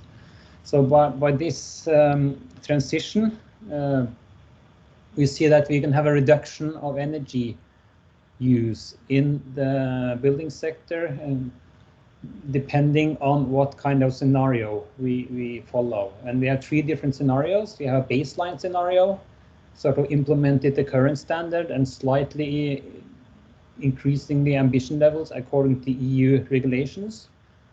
If we assume this least ambitious scenario, we even in this one have a slight reduction in energy use in the building sector, even if there is an increase in the built area. And then we have 2 different ZEB scenarios, one moderate one and one really ambitious scenario. And if we implement the most ambitious scenario, we can have a reduction of almost 40 terawatt hours. So we're reducing the energy use to buildings by almost or cutting it in half. So then this can also be, this freed up energy can, for instance, be used in the transportation sector to let cars and public transportation be run on this freed up energy. So it's a huge energy efficiency potential in the building sector, of course, and this is even if we have an increase in the built area. But of course, these are really ambitious levels for energy efficiency, and it also including new renewable energy on the building or on the building site. And you see this is going very slow. So the question is then, how can we speed up this transition?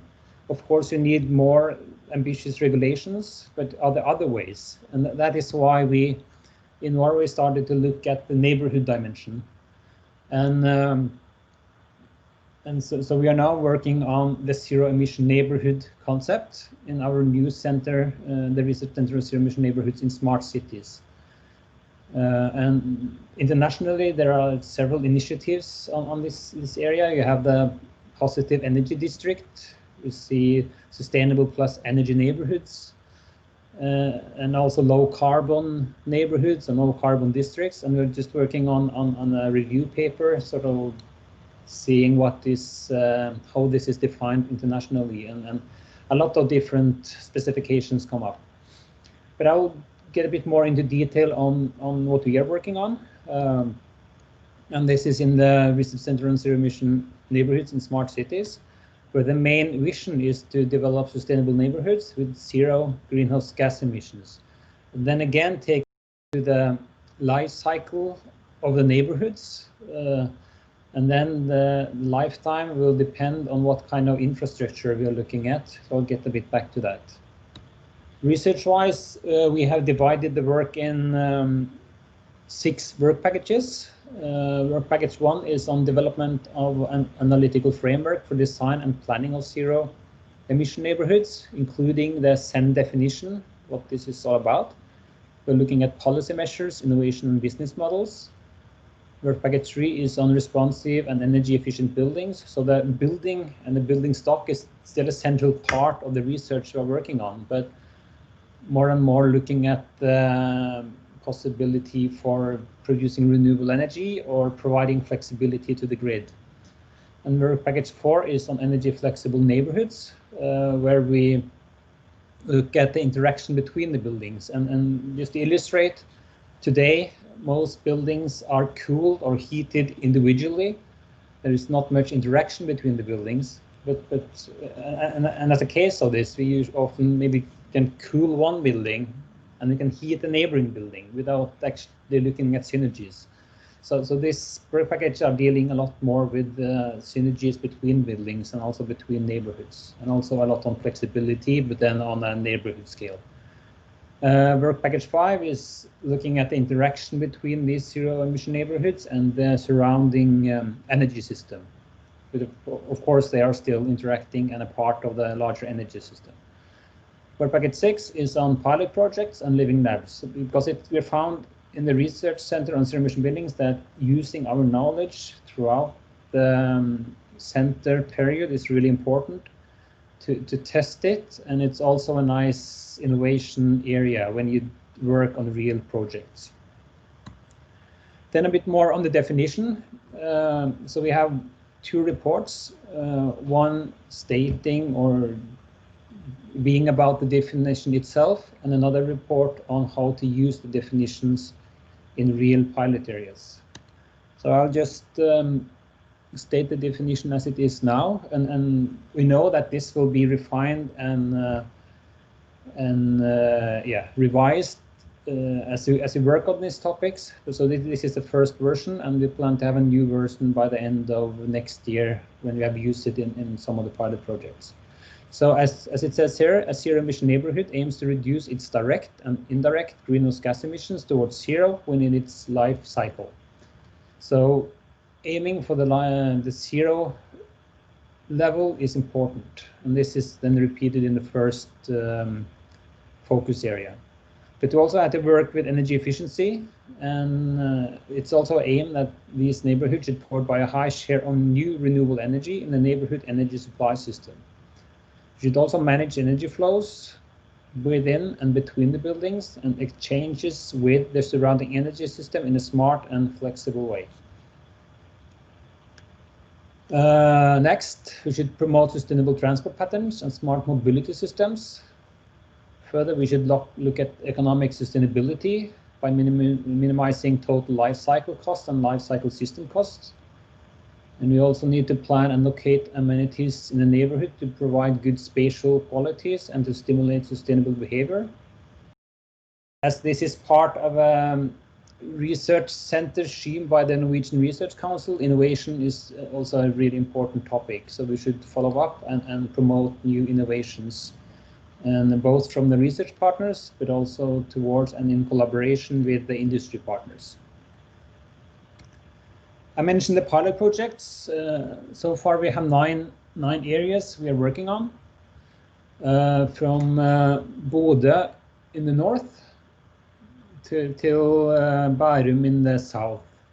And this is a mix of different areas, from transformation of existing areas where there will be upgrading and both of energy infrastructure, the infrastructure itself, and also upgrading of buildings. And there are also totally new areas where everything will be new. And there is the ZEN Center, the ZEN Research Center, has a duration of 8 years. So 2 of the areas are already completed and will be evaluated according to the ZEN definition to see what is possible and how they need to be developed further in order to become zero emission neighborhoods. And other areas are more long-term projects, 20, 30 years into the future, and they will more use our tools to develop those neighborhoods or those districts in the right direction. A couple of examples. This is for a new development area called Ydaldir, north of Oslo, in Elverum, for the people who know this area. So then we have started to do LCA studies for this particular area, and we see in the table here that I think the table has been shown several times earlier today, showing the product stage, construction stage, use stage, and the life stage, and the benefits and loads. But instead of looking on buildings, we now also include mobility, infrastructure, network, and on-site energy production. So here we see what has been considered in this study. So we have taken out parts of this. So we had done looked at the baseline, and we also looked at some scenarios on how this baseline emission level can be reduced.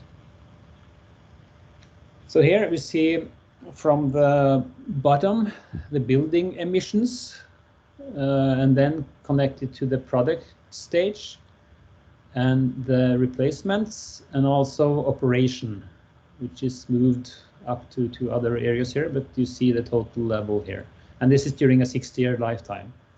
For mobility, there is also a product stage and a replacement. So this is what it takes to make the infrastructure for mobility, cars, buses, and so on.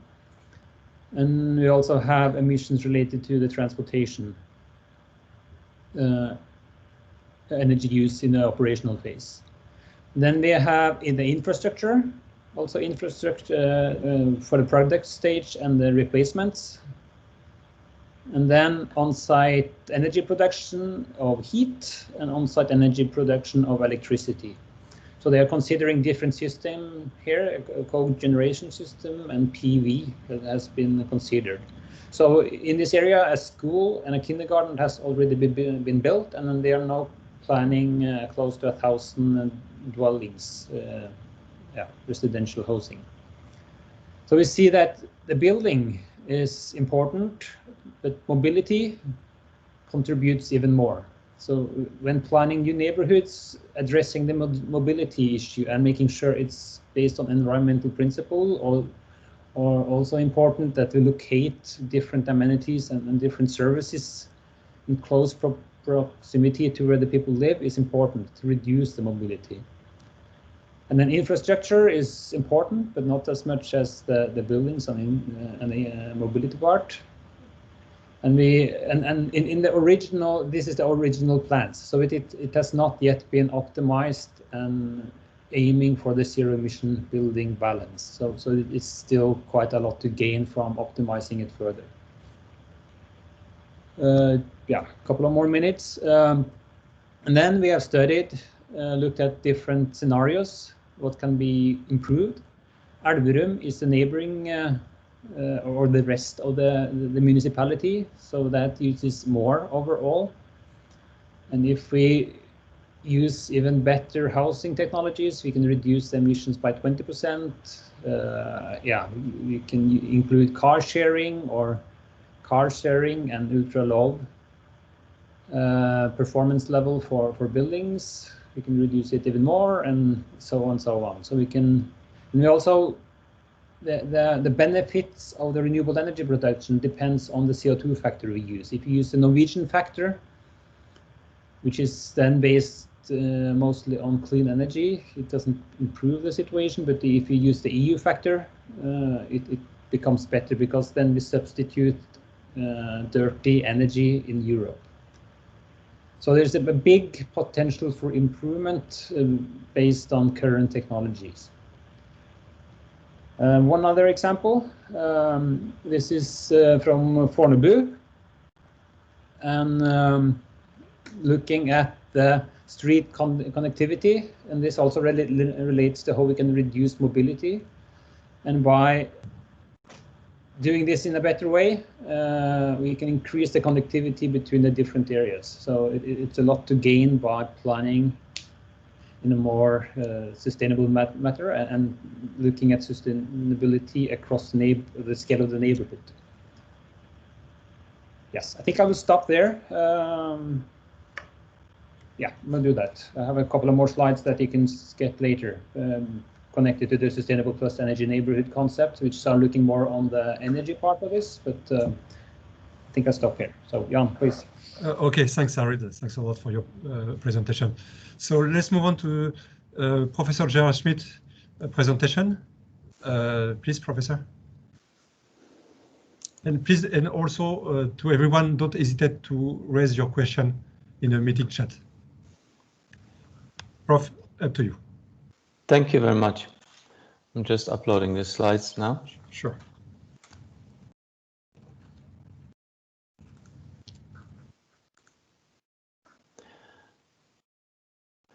And I want to start with by saying how much I really appreciate this session this morning, this afternoon for you.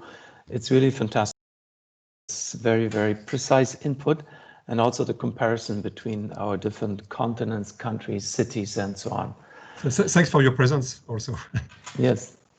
Okay. So the title is Smart City and Resilient Concepts in Singapore, Addressing Urban Warming, which is continuing on not only the neighborhood, but on the whole city level. And I want to also confirm what was just said before, that every city has its own DNA. We cannot find, one fits all approach to all of these cities. We compare mostly Singapore and Zurich. We are from ETH Zurich. We have a campus in Singapore, the so-called ETH Singapore-ETH Center, the SEC. And since about 10 years, we started with research on cities, the Future Cities Laboratory, then Future Resilient Systems since 2014, and now digital health in cities also since 2020. And the most relevant projects to this are two relatively new ones. One is called Natural Capital Singapore, quantifying the value of nature for informed planning. And most of all, the Cooling Singapore, reducing urban heat island and improving outdoor comfort, which is extremely closely coupled to CO2 discussion. The heat is coupled to CO2, and that was neglected for a while, but we want to focus on one specific aspect of heat. This is the urban heat. There have been heat records broken all over the world in 2019-20 in Switzerland. In Singapore, we're used to that, but Singapore at the same time has this beautiful capacity also to provide something to combat the heat and to increase the outdoor thermal comfort, although it is very, very hot and humid, as we all know. The goal of the project, and also of several government projects with whom we work together, is to make Singapore not only a most livable city, but also a most lovable city. And for that, high outdoor thermal comfort is extremely important. Clean air, of course, clean industry are the other ones that are important. And also less noise, renewable energy, and circular economy. These were the things you already heard about. On the small scale, we want to also carry it to the large scale. We know from the very large scale that cities only cover about 3% of the Earth's surface, but they consume 75% of the global primary energy, and they emit more than 60% of the world's total greenhouse gases. And if you look at the increase of the temperatures in Singapore, in the globe, in Switzerland from 1900 to 2018-19, you can see that very clearly visually from blue to red. In Singapore itself, we have several programs going on to measure the increase in temperature. This slide is the courtesy of Professor Yuan Chao from NUS in a project with us on the future resilient systems. And we can see on this chart on the left side how the temperature increases, the mean temperature is increasing in Singapore. And if you look at the mean temperature on the left, as it was, between 27 and 28 degrees, going up to probably 30, 31 degrees in this century is pretty wild. If you compare it to the mean temperatures of the countries that we heard from, Norway or Switzerland with 10, 11 degrees. So that's a huge difference. And it shows the challenge. In the old days, we have wonderful experts. Kiang also mentioned that before. The outdoor thermal comfort, the indoor thermal comfort could be solved to a degree with architecture and with very special designs. This is from the 19th century, 20th century. With vegetation, the role of vegetation, of shading, temporary shading, permanent shading, all of this was known and used. But if you look to today, we have this development that we have these extreme high-rise buildings, and not only are they having a very high thermal mass that is exposed to the sun, but as you can see here on the left, you have these air conditioning units in almost every single floor, and this is adding to the so-called stacking effect. And in the end, if you think of the air going up from the bottom to the top, you have really hot air coming up. It's almost like a cigarette lighter, a flame of hot air coming from every building. And what Chye Kiang said before is absolutely true. HDB is not the problem, it's the private apartments, and that we see later much more other buildings in Singapore. The whole question is connected to the urban heat island effect, which has been long for a long time. This is a very old picture, and therefore I chose it. It shows the difference between the rural temperature, outside Singapore in this case, then the cliff, which would be the suburban areas, and the peak, which would be the real commercial districts and the CBD, Central Business District in Singapore. And this is not a phenomenon alone in Singapore, it's worldwide. This is a map of the world, and every city that we have data on is in this picture, and you can see everything that is yellow or red is where the cities themselves are warmer, hotter than the surrounding area. But there are a few ones that are blue. That means the city itself is cooler actually than the surrounding area. And this can happen if you have, let's say, a Greek village where dark rocks are around and the village itself is all white, even the streets are white. And there you have, through this high reflectivity, quite a cooler atmosphere. But in Singapore, in high density cities, normally it's always very, very hot and warmer than outside. There are quite a number of negative consequences. Specifically for Singapore, the daily mean temperature is going up, so the discomfort is rising. It has already impacts on health, on productivity, even on fertility and birth rates in Singapore. And also there's other negative impacts. For example, the downpours, the annual rainfall is increasing, and the sudden downpours are increasing quite drastically. Therefore, we developed what we call this Cooling Singapore project. It has been in the works for 7 years now, very small starts, and is getting bigger and bigger. It's an initiative that is integrated and holistic approach to address the urban heat challenge for Singapore and other cities around the world, especially, of course, for the tropical and subtropical cities. Here's what we have in Singapore. This is the place from where we work. This is the Kuwait campus, and you can see it from the top. You can see a few active photovoltaic on the top of the research fingers already, but you see a lot of paved surfaces. You see the AYE here. You see some greenery, but you also see an important feature which we insisted on, and this is a centralized cooling plant, which is not only cooling these buildings here, but also part of the whole Kuwait campus. And this is important and efficient in some parts of Singapore. Here we see other parts of Singapore, and that was my question before. You can, of course, just paint buildings white. If those buildings would be black, it would be awful, because they would heat up even more than they do, and they would release the heat overnight. It would be very, very bad for the indoor and outdoor thermal comfort. But you cannot only make them white, but you can make them also active in the long run, and this is what we have to do. This diagram here is probably the most important in the whole presentation, because it also goes back to several questions that were raised before.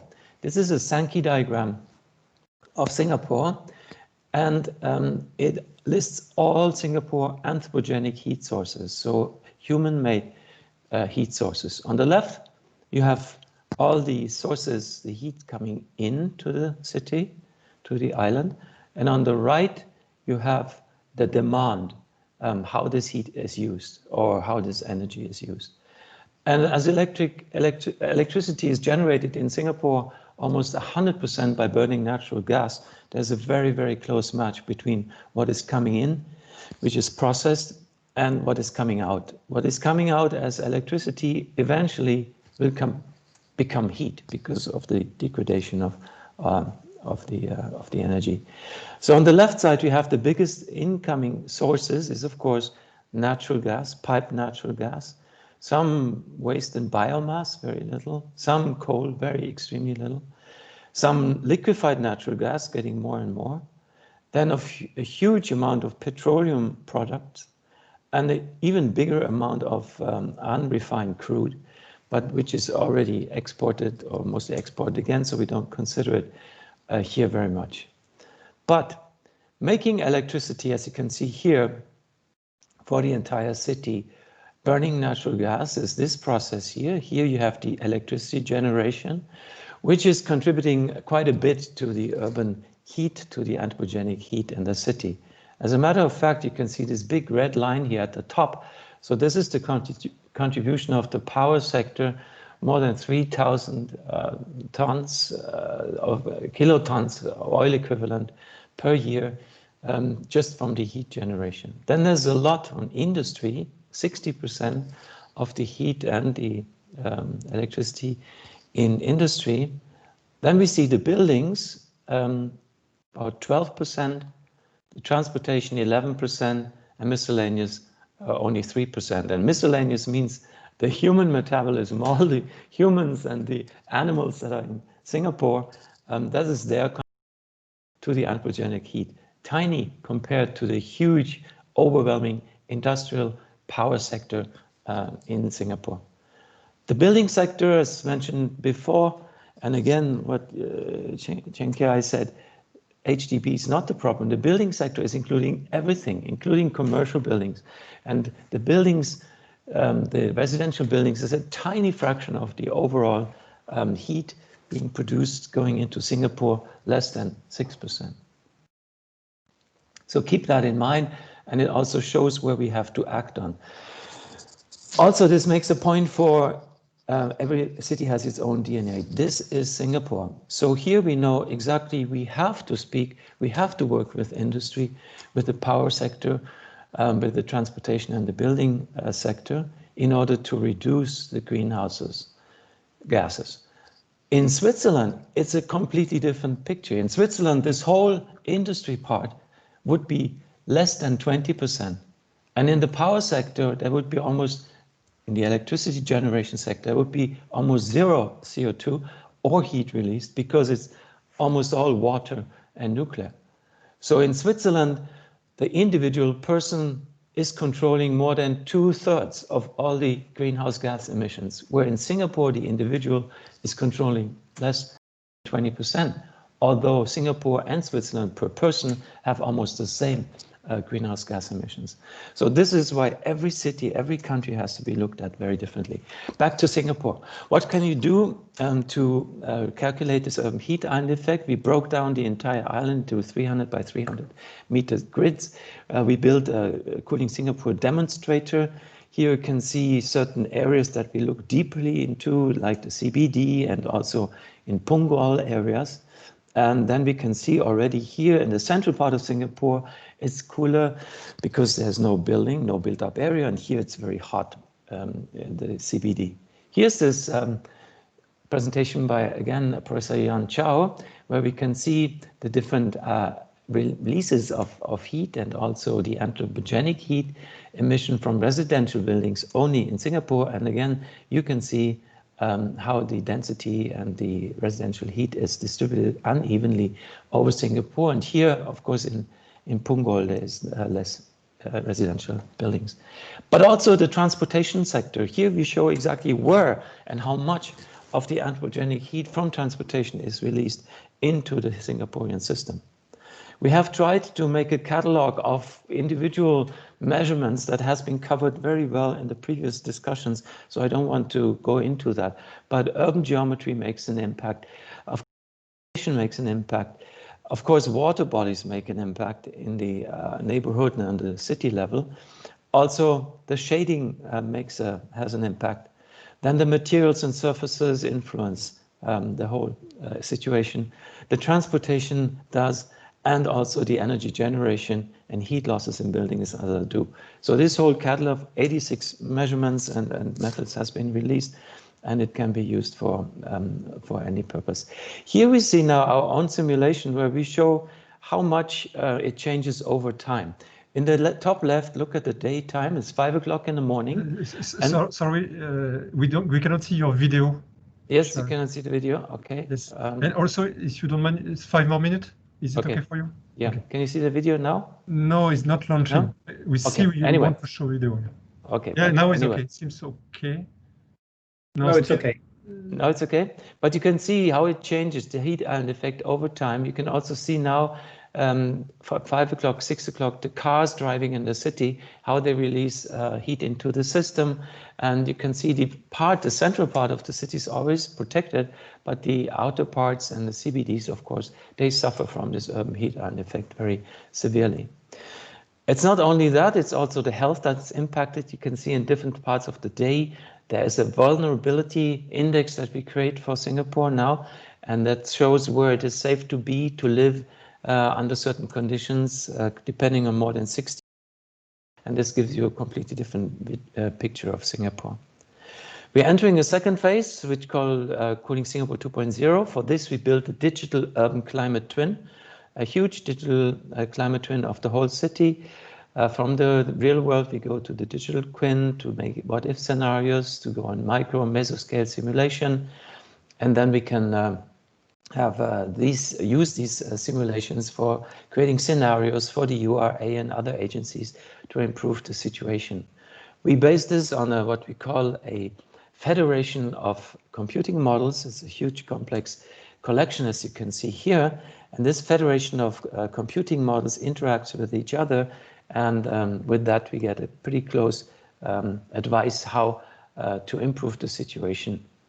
In the end, we want to have a big thermostat, if you want, for every city, not only in the tropics, but also in Europe and other places, where we start from the temperature, the settings as they are now, and on the right side, we see the impact on environment, economy, health, and the costs. And then we have to consider all these things: materials, surfaces, energy, vegetation, shading, transport, urban geometry, water feature, and we can see those, how they influence the other in economy, health, and costs.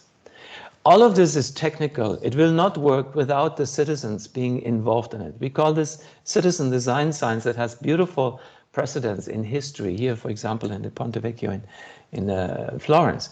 But we have equivalents in Singapore. We developed software for this, also for the URA and for our national courses. And here the citizens of Singapore and of other cities, they make their own proposals how to improve the situation in parts of the city or even in neighborhoods. And from that, we can get very, very detailed proposals.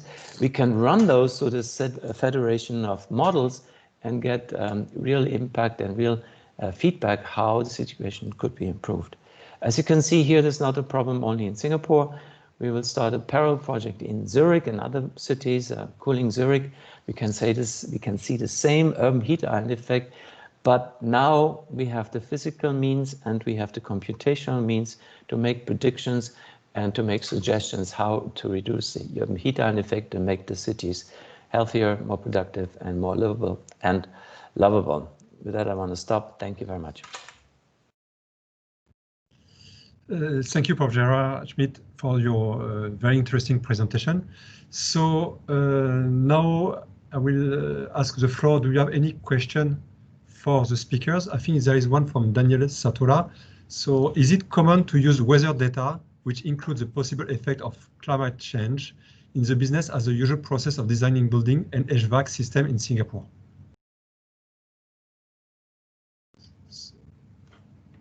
Yes, of course. If I should answer. Yeah, please, yes. Because I think it's linked to Singapore. Yes. No, the weather data is, of course, one of the major foundations of all these simulations. And we have excellent weather data now through the weather stations, to the weather service, and through agencies in Singapore. So that's the bread and butter. And this is complemented now by our own measuring network that we're setting up for measuring exactly this outdoor thermal comfort, because this is at a level where people are in the city, which is under the so-called canopy layer. And therefore, it's important to measure these things there. And then to calculate how the big weather data, the local big weather data from the whole area, the region, interacts with the weather data in the city, in the neighborhood, even on the building level, and with the canopy layer. So this is one of the major computational efforts we have to solve. And that is also where we use all the supercomputing capacity in Singapore and even in Switzerland to do that. But yes, weather data are absolutely essential for that. Okay, so thank you very much for your answer. I think we have another question from Nilesh Jadhav. For you also, Prof. Schmitt. So he congratulates you for your excellent study and presentation. Did you look at scenarios at Cooling Singapore through mitigation measures? And if so, what is the possible mitigation temperature increase by 2100? The mitigation measures, they mix with the adaptation measures. Unfortunately, you cannot completely separate it. But some of the mitigation measures that we showed in these 86 different possibilities, those are clearly mitigation measures where you change the building surfaces and so on.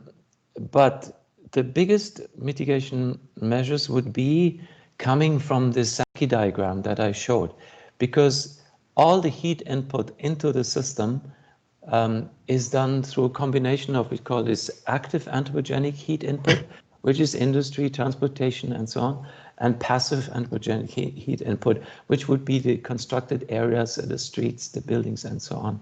So the active anthropogenic heat input has always been quite neglected, and we focus on that, and we do think, and we have evidence for that, that through taking out the biggest sources of anthropogenic heat input, we could actually lower the temperature and increase the thermal comfort in the entire city significantly. So switching from the present situation in transportation, with all cars being driven by combustion engines, switching entirely to batteries or hydrogen battery combinations, we are confident that it would lower temperature in the entire island by almost 1 degree, and that would then, of course, have a big impact on air conditioning needs in the entire island. So we would have a spiral down effect from these things, and these are clearly mitigation measures. Okay, thank you very much. One more question. How the digital twin is validated, particularly when it comes to microclimate simulation? And after, I'll let you maybe answer this first question, and there is another question on how much is this holistic digital twin model trustworthy for the decision maker in Singapore? The validation is one of the key points. We have first done the theoretical calculations, what the urban heat island effect could be, should be, based on our models. Then to compare it to, of course, the already installed 29 or 30 weather stations in Singapore, to see if there's matches, to see where there's differences, and then start to validate and also reorganize and improve our models. So that is the one step.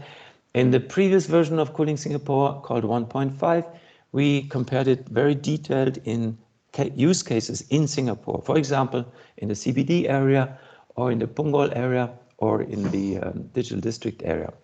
So these are the measures to validate it against the real world, going down all the way to HDB settings, the size of HDBs, interior courtyards of HDBs. We go down to this level of validation. Then the second question, can it be used and how will it be used by Singapore authorities? This is exactly the reason why we work on the Cooling Singapore 2.0. We do this together with the agencies, especially with the ministries, the Ministry of the Environment, and also the Ministry of National Development, and URA and NEA, and these agencies within the ministries. So this is developed together with them, and we have bi-monthly steering committee meetings with them to make sure that everything what is developed is validated and is usable for use in Singapore agencies. As I said, it's just started this version 2 a month ago, and so within a year you will see very interesting results coming out. Okay, thank you very much. Any question for Arild? Anyone? Maybe one last thing I want to say, I'm really humbled, I would say, to see all these things that have been done in other places already, on the building level, on the neighborhood level. It's amazing. Also in Singapore, from BCA, also these things that are continuously working on it. It's really fantastic. And that's why we developed this federation of models. Not everything can be put into one model. We have to use these different models. Data have been generated, try to put them all together. And this is what Cooling Singapore 2.0 is for. Thank you. Okay. I have a question for you, Arild. With the amazing job that you did for ZEN in Norway, how will you be able to replicate the process that you used for ZEN in Norway to another country? How to replicate what to do in Norway? I think the ambition levels and definitions are generic, actually. They don't really specify climate or energy system specialities differing from place to place. So I think both the ZEB zero emission definition and also the zero emission neighborhood definition can be replicated elsewhere. Of course, there will be different parameters, different input, but it is generic as a concept. Yeah. Okay. Any other question from anyone?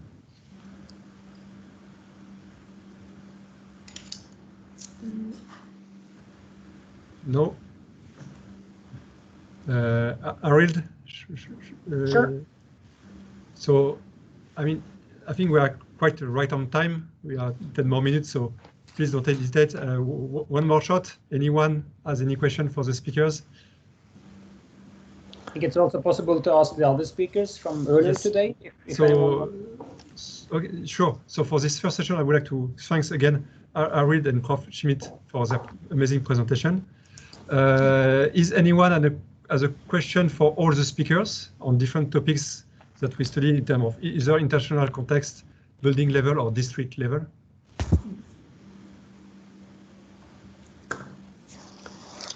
It could come from other speaker also. Because I see Jidseh coming on the video, so. Yes, I have a question for Ms. Wiberg, if that's possible. Mm-hmm. Please. Again, I found your presentations quite amazing, and also this very clear distinction between these different descriptions of zero energy buildings. And it would be only great if that could be really not only standardized, but that we have a common currency of talking about this everywhere. And I would really be interested to work with you on that, especially for what we're embarking on now in Switzerland and in Singapore, because maybe you remember many years ago we had the 2000 watt society in Switzerland that was created.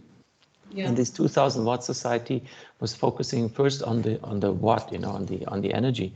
But already 15 years ago we said this is not enough. We have to go towards a 1 ton CO2 society, including everything. But nobody wanted to listen to that because everybody was focused so much on what? On energy.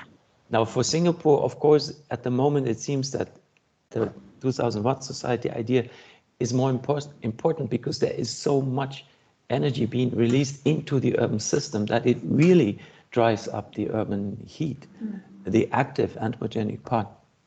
But do you have any idea how one could solve this or communicate this connection between watt and heat and greenhouse gases more effectively? Well, I would just say, you know, that I didn't quite get the last question, but I mean, the starting point for this collaboration was, you know, that we could see that a lot of work has already been done in Norway in terms of, you know, the definition and calculation methodologies and, you know, the translation from concept to pilot project. And what we saw, you know, with the initial discussion with Yann was that even if Singapore is at a sort of a different stage, there's no point in almost reinventing the wheel. Why don't we try to collaborate together to share this knowledge? And, you know, obviously from a design point of view, it's so exciting then to think about how, you know, the design would need to be adapted for these different climatic contexts. So like Arild was saying, you know, what's being developed in Norway is really a generic, and the work that we're doing in the IA, you know, it's intended to be generic for a reason, to have that flexibility that it can be applied and useful in different climatic contexts worldwide. And something that's also come up recently with more recent work is the fact that, you know, a lot of our emphasis so far has been on, you know, net zero emission. And what's coming to the fore also is that we need to make sure that our design solutions are climate resilient. So it's almost, you know, that we need to also start to see, you know, how we need to take into account the future forecasting when we come to design in different climatic contexts worldwide, so that we can develop solutions that are both climate resilient and net zero. So I think there's huge opportunities to learn from each other. We all have huge amounts of expertise in different areas, and you know, it's about sort of creating that common platform that we can then sort of start to apply and work together collaboratively and come up with holistic solutions, which will be very different depending on which context we're working on. So that's where I think, you know, together we can really achieve a lot. So I'm sure it doesn't answer your question, but it was just when we started talking, I exactly have the same sentiment as you. And, you know, I've recently moved back to the UK, and, you know, there's so much work here to be done. And, you know, it's just, I'm also feeling, you know, why reinvent the wheel? Why not just share what we've already developed in Norway? But obviously it's a different climatic context. But what's also very interesting is this sort of cultural and social dimension that I hadn't quite realized until you start to apply the concept in a different context. Like even in Belfast, you know, historically there's a lot of history there of, let's say, conflict. So how do you take a concept from Norway, which is kind of built on openness almost, and, you know, synergies between communities? How do you apply that to a situation where there's a lot of division between communities? So how does that model then apply in that situation?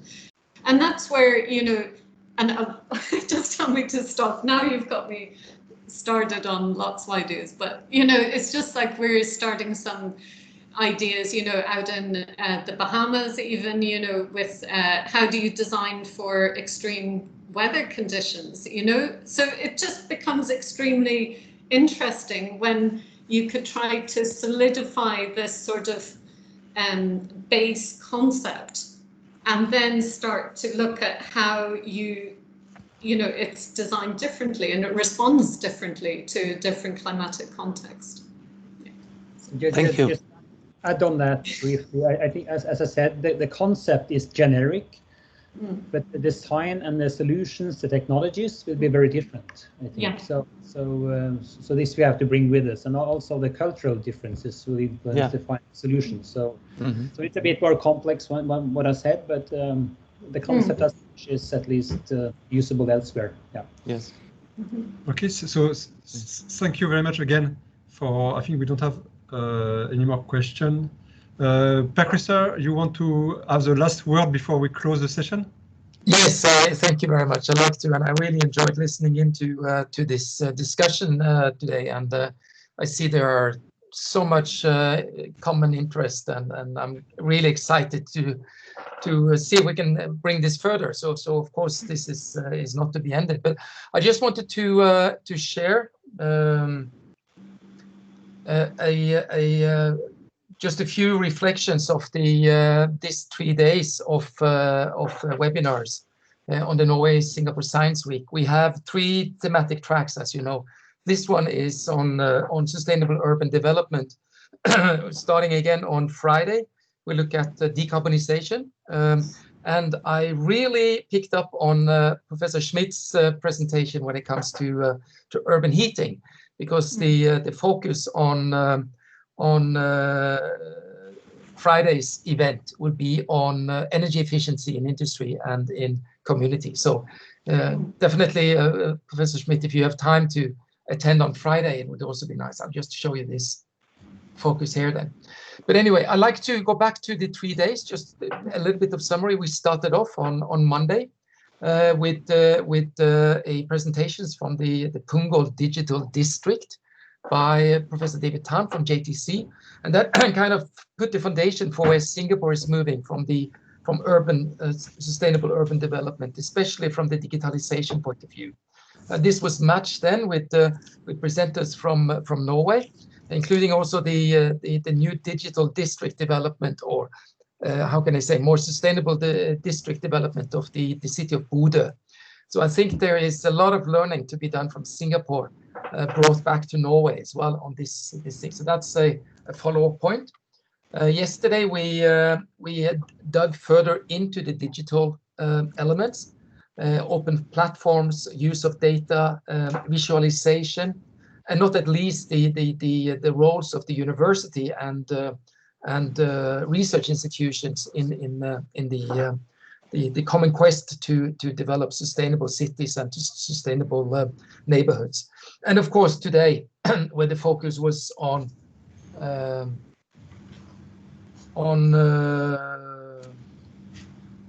the zero-emission buildings, neighborhoods, and positive districts. So I think all of this ties together nicely, and I see, as I said, there's so many good connections, and this is a good continuation of the work that we have done for quite some time. I remember the first time that Aoife came to Singapore. It's unfortunate that you ended up in cold Belfast and not very comfortable as Singapore, Aoife, but the chance is still there.